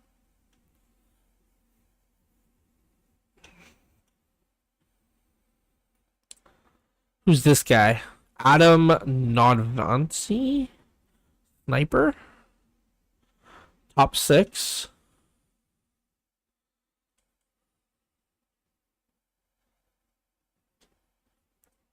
Who else wants Bennett? Hey, you can go back to Florida, bud. We'll go back to Florida.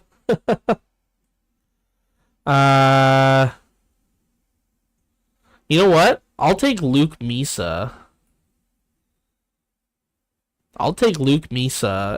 And you guys can have Bennett. Do that and then flip me a pick with it. You guys can have Bennett back. Recreate the run. I want a second for next year. I'm down to do that deal. Sam Bennett and Luke Misa. This is basically just purely a cap dump. So then we can sign Ovi. Oh. Okay, so we'll do a third. We'll do a third this year. It'll be the Caps. There you go. Done deal. Perfect. So now we got the cap available. We're going to sign Ovi, probably just for the 1 year, because I bet you anything, he's going to retire after this year.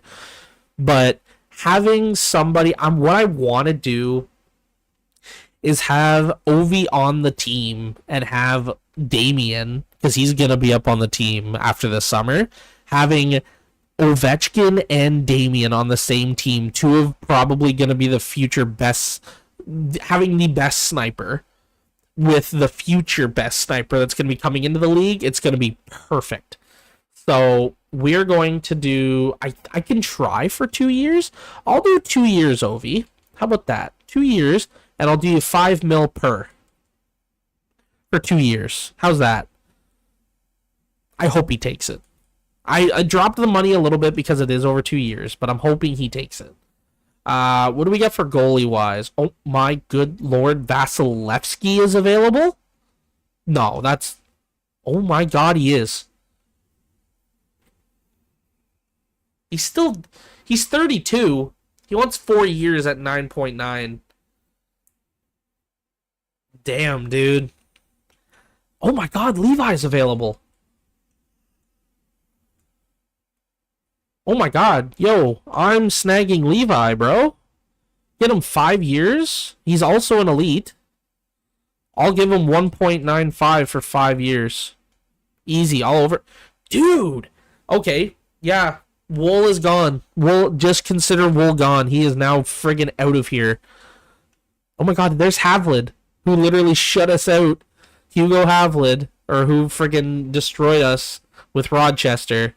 What that record? 36, 17, and 5. Oh my god. What a freaking record. Anybody else that's actually like... Oh my... Good lord, look at the goalies.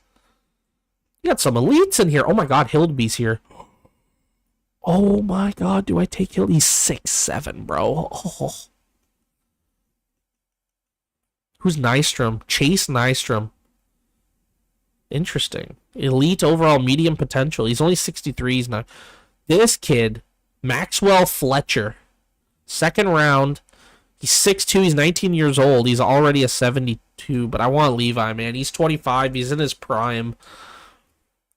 Yeah. Because Levi right now is at a good. Yeah, he's a backup right now, but he's still got the potential.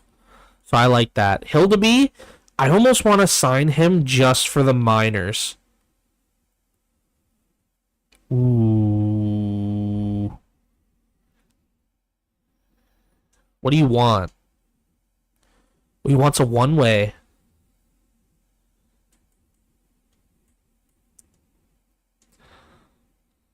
Okay. Okay. You know what? We're gonna do it. Because I friggin' love Hildeby. He's the one goaltending prospect that the Leafs have that I'm actually so friggin' hyped for when he eventually makes it. He's gonna be so crazy. Kolsnick? Ilya Kolsnick. Former first round pick. Oh my god, yes, I'll sign you. Wants a 1-year deal. Oh wait, he might be... Is he an RFA? Yeah, he's an RFA. I could always just, I could like offer sheet, and then if they want a match, yeah, no picks required. Why not? Hold on, let's increase it. Make Montreal pay more for you. You're only 22. I'll give you 2.5 for.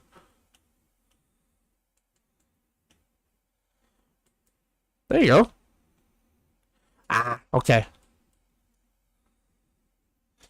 Okay, so we'll do just under 2.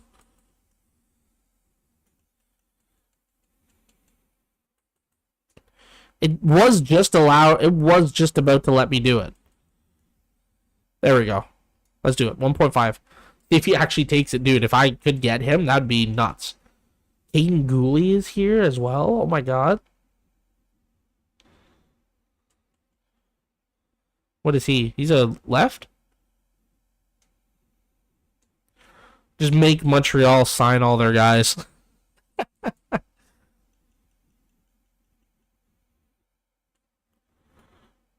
Saul Woolley.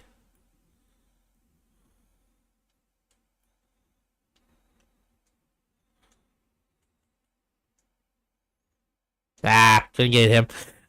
Okay, well, we're gonna simulate ahead a little bit. We'll see if we're gonna get Ovi and see if we can get any of this work here done. We'll see what happens. Yeah, we don't have the budget to sign him, so we're gonna have to look for a better head coach, but somehow within that salary. I don't know how we're gonna do it, but we're gonna do it. You know what? I got an idea. Let's go to the coaching staff here real quick. Okay, so why is this dude, he's a goalie coach, but he's an A-plus coach. Let's just promote him. NHL head coach. Hell yeah. Even though he teaches our goalies.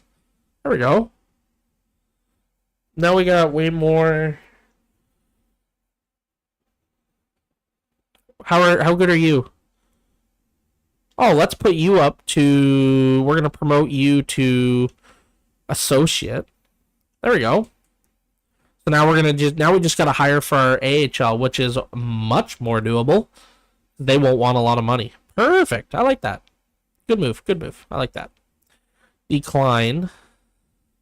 Ooh, you know what I completely forgot? We're going to have to find a trade for Wool. Actually, you know what? I'm not going to do that yet until I know if we got our goalie, if we got our signings.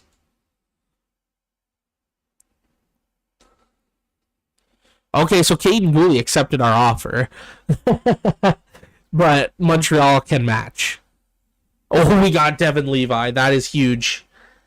That is huge. Okay. So, Wool, you're gone, buddy. Sorry. Love your service. Love you as a goalie in real life, but you're out of here. Whoa. Oh, our roster's full. Oh, so, hopefully we got Ovi. Okay, so Hildeby, unfortunately, rejected. So, we got Larson. That's huge. A free, low, elite, potentialed left winger. He'll be playing in the minors next year. That's huge. He's 19 years old. That's awesome. He's going to replace Damien, probably. That's awesome. Kolesnik also accepted, but Montreal can match. Can I edit this? Instead of Guzda, can I put, you know what? I could trade him too. Yeah, let's just get rid of him because fucking Levi is going to take that. Yeah, for sure. I'll get some picks. That opens up the roster spot. Yeah, so they matched the offer sheet for Kolesnik, which I kind of figured they would. No! No, we didn't get Ovi. Yo, can I just, like, imagine I go in here and I go to Nashville and I literally just trade for him. Could that be a thing? I'd laugh. Where's Ovi? And they want to get rid of him already. Bro, I'll take him off you. I want him. I'll take him off you. I want him. Okay, so we got a lot of centers here. Like, dude. Like, look, Ratty is up to an 84, and Tej went from a 79 to an 81. Holy shit. Okay, so we are, yeah, we're looking pretty solid here for centers. Good lord. Okay. So Jaeger and Misa are going to be, so we could probably trade Ridley Grigg. Quatris is going to be that top line center next year. I can tell you right now, 87. What a stud. So yeah, we can trade probably Grigg, even though he's, yeah, he's going to be expiring here soon anyway. So we'll trade Grigg and maybe a pick. It's 2028. We'll trade the Washington pick. Third. Thanks. We got Ovi. Don't want to sign with us? I don't care. We'll trade for you then. Don't matter. We're getting you one way or another. Oh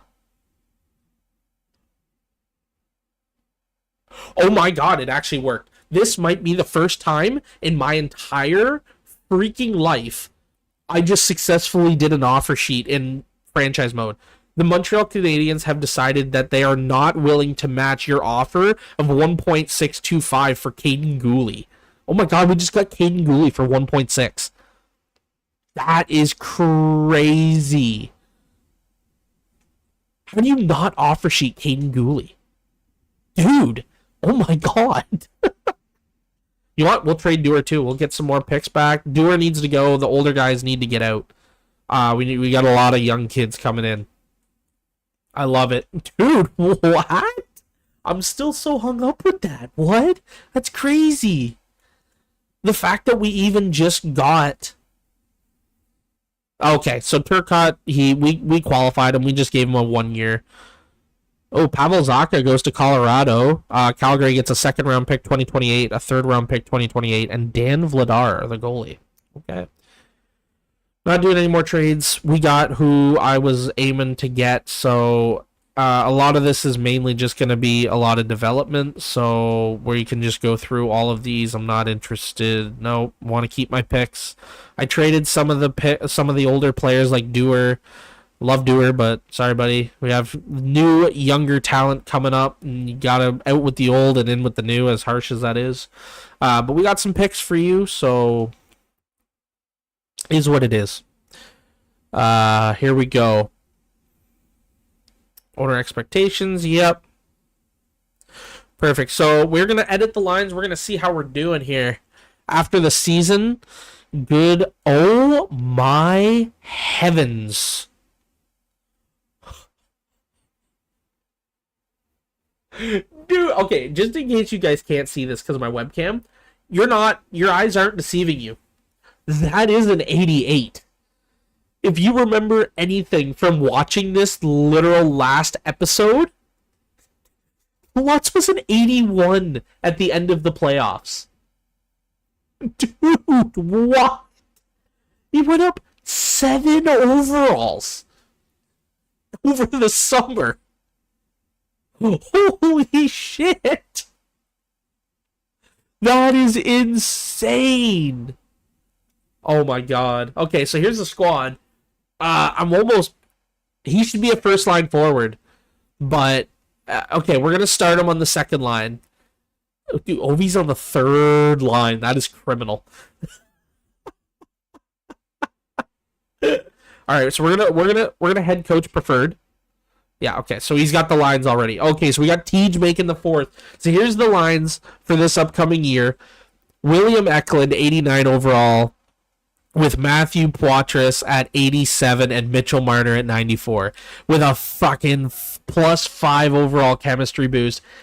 I don't care what you say. Everybody here is on a first-line roll.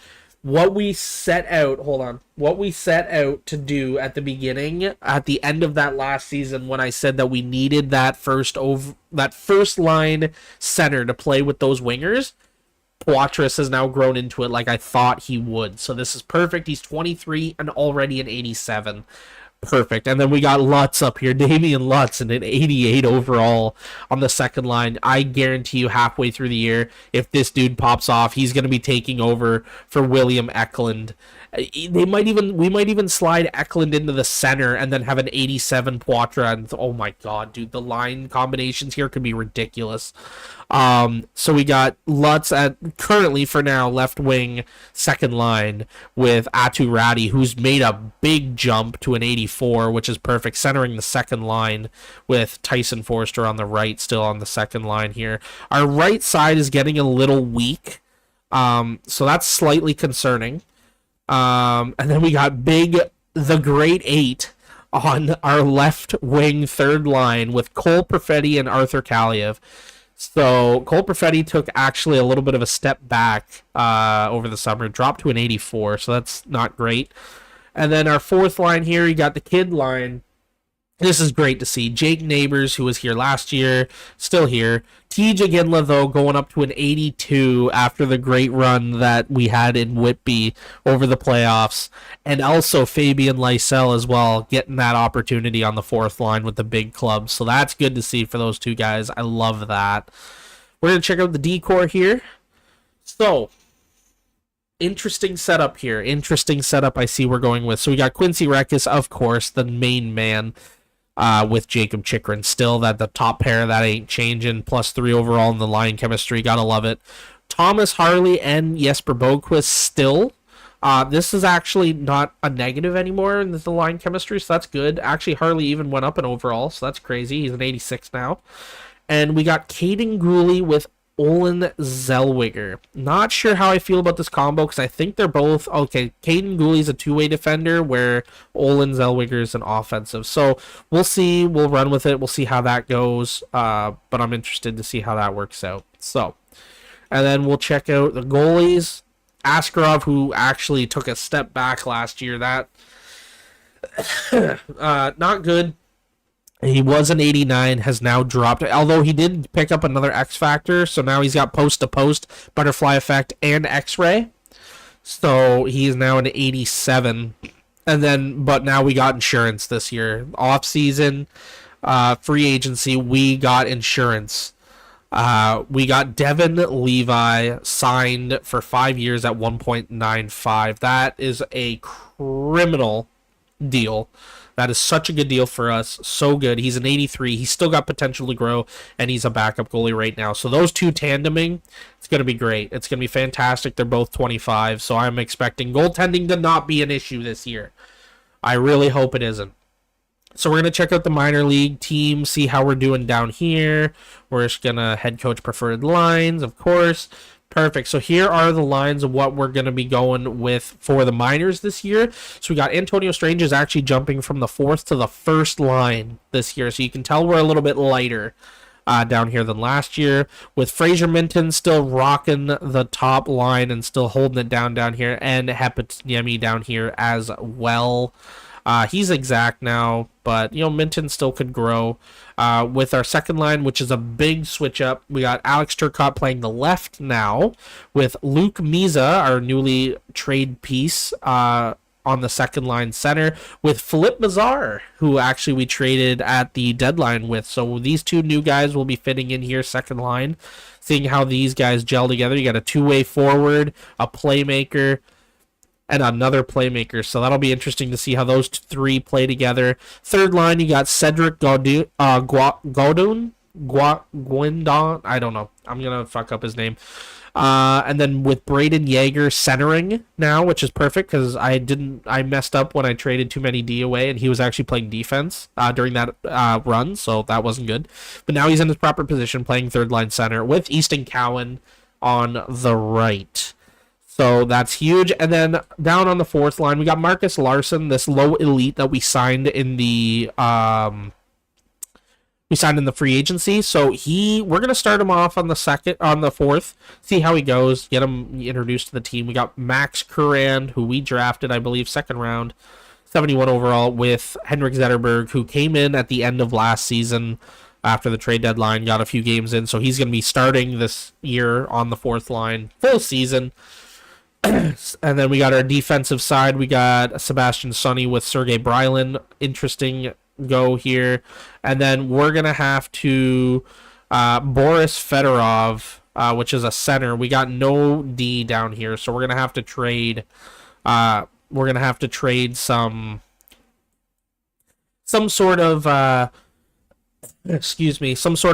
offensive extra guys we got here for a defenseman. So when we're going to check out the goalies, we got Russ Farrell, who's now jumped to an 82.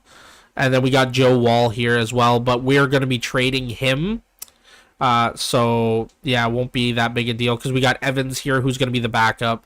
So Wall, we're going to trade, and we're going to find a deal for that. And I think what we're going to do, we're going to find a trade for Wool.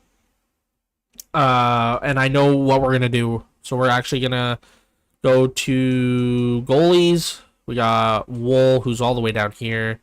And we also are going to get one of our like lower guys here. We'll do this guy, Watton here, and we'll see what people are willing to part with for right defenseman. If there's anybody that's like lower, like Broadway. Is this Henry? Yeah, this is Henry. He's a top 6D. He can play. What is he? He's a two-way defender. We can see if there's anybody that I want to find a team that's willing to at least take one of my guys. Which one is that? That's the other Sebastian Aho. I want a younger guy, maybe. Norwin Panucha. All right. Well, oh, here we go. Calgary wants both. All right. Who do you got for D? You got any decent prospect ones? You got 24. Grushnikov. Oh, is this Hunter? Yeah, that's Hunter right there. He's a two-way defender as well. He might be good to take. 75.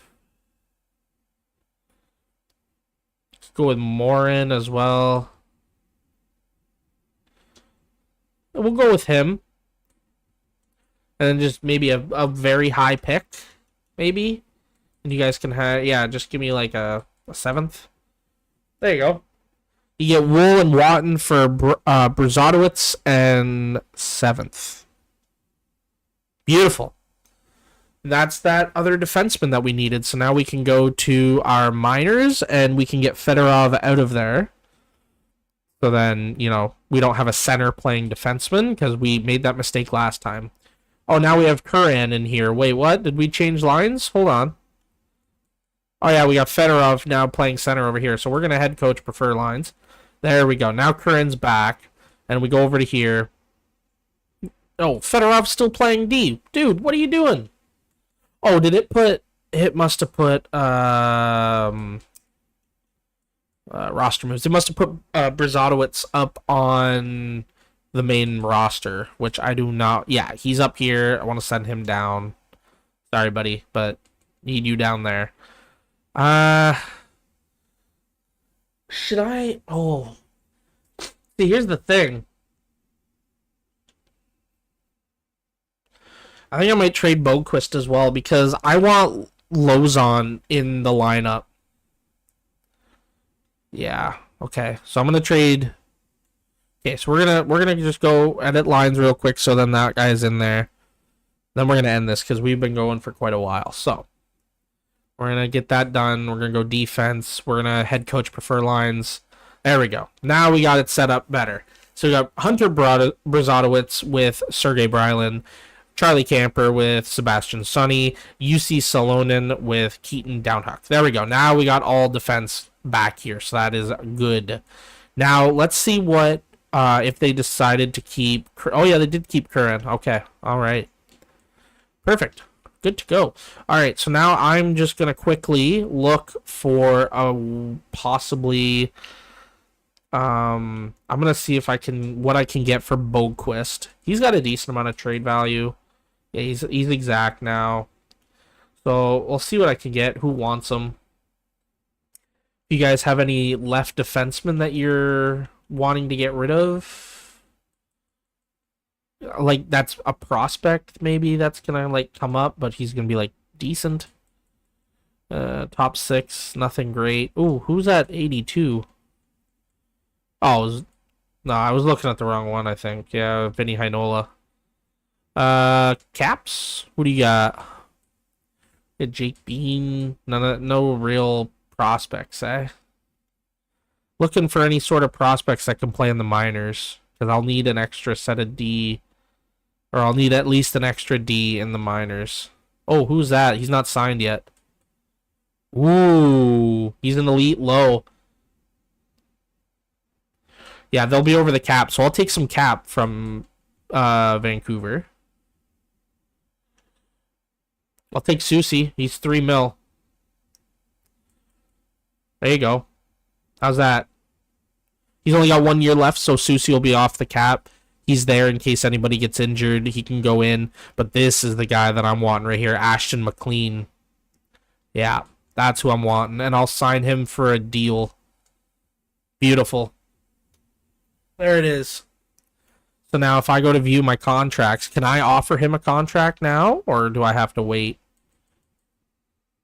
No, I can offer him a deal. Beautiful. Now I can get him into the lineup as well. That was a beautiful trade. I knew we weren't going to be using Boquist because we want to get Lozon into the lineup to make the chemistry work better. So now we just fleeced Vancouver and just got a free elite. Okay, so he's not... Did it put it up? It must have put him up to the frickin' main roster again. I hate when it does that. I wish it would just put him to the system. Oh, wait, maybe he is in the system. Oh, he is. Or is he playing junior? Oh, he must be too young. They might have him in junior for this year. Okay, so we'll get him next year then. Because I don't think we have him available to us. Because he's a 79. I think he would be available, though. At a 79, you would think? Okay. Maybe not. Don't know. Alright. Well, there. We got a good amount done. So we're going to be starting the new season here. We're just going to simulate to the beginning of the season. We're just going to get through the preseason because, you know, we never really worry about the preseason. But we'll see how our guy does here. So, everybody wants Luke Misa and Sophilis now. Oh, rest in peace, Johnny. He wants to trade us Johnny. You know what? If Johnny becomes a free agent, we'll sign him if he becomes a free agent. I'm not trading for him though. I'm sorry, Johnny. Damn. Wow, we had a good preseason, I'll tell you that. 6-2 in the preseason? That's not bad. So, anyways, guys, that'll be that. We are ready and on the cusp of the 2027-2028 season with the Newfoundland Growlers. And just before we go real quick, this is what we're going to be going into the 2027 season with. This is the lines to start. This is the squad, is what we're going in with. Set and due to change, no doubt in my mind, especially with Damien starting on that second line. Bet you anything what it's going to end up looking like once the season gets going. Lutz is going to go up to that first line left wing role. Coach might move Eklund from that left wing number one role to the center and maybe drop Poitras to the second line center. So lines would look like Damien, Eklund, Marner. So that would be 88, 89, 94. And then the second line would probably be Ovechkin with Poitras and Forrester. And then maybe putting Atu Ratti on the third line with Cole Perfetti, Atu Ratti, and Arthur Kaliev, and then Jake Neighbors, TJ Ginla, Fabian Lysell. That is my prediction, assuming Damien pops off and everything like that. That is my prediction, but we'll see how things go. We will see how things go. But anyways, guys, that has been it.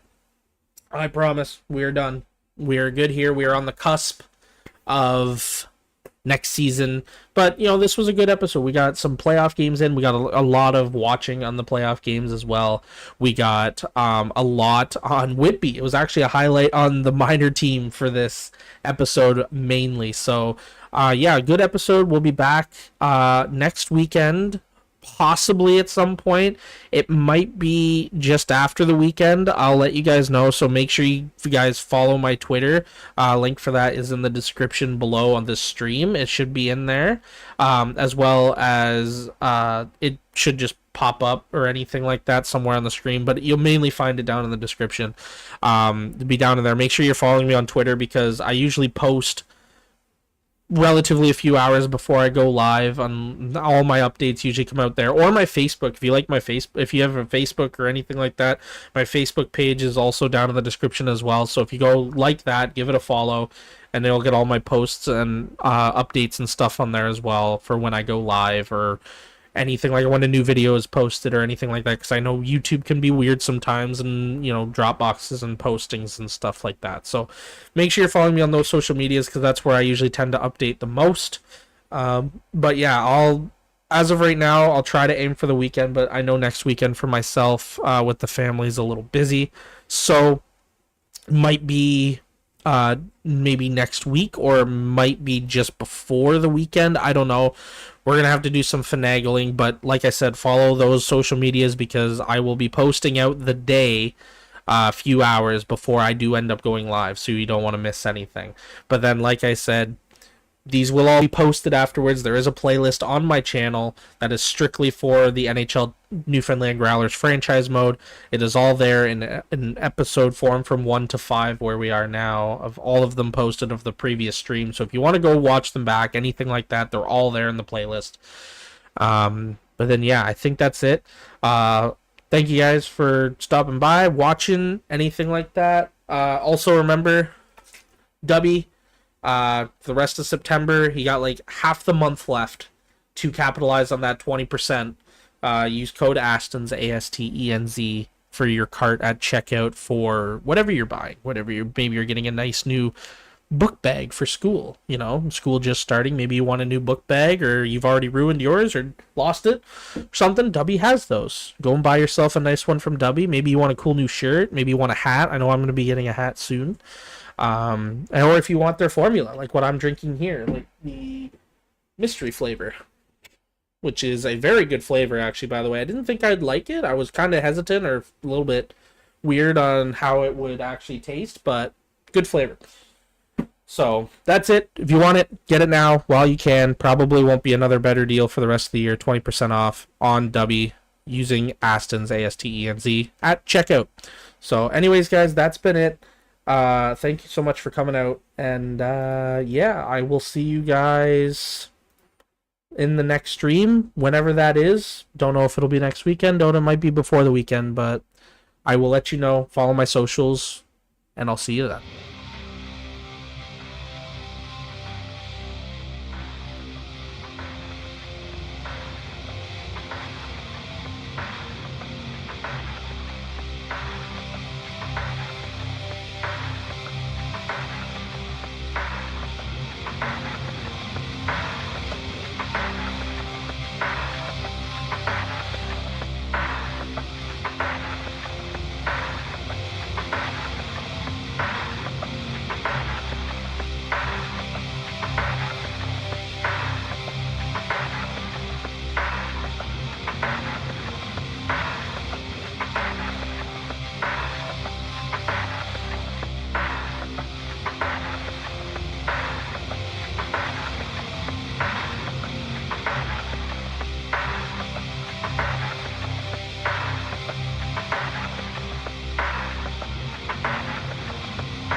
Thank you.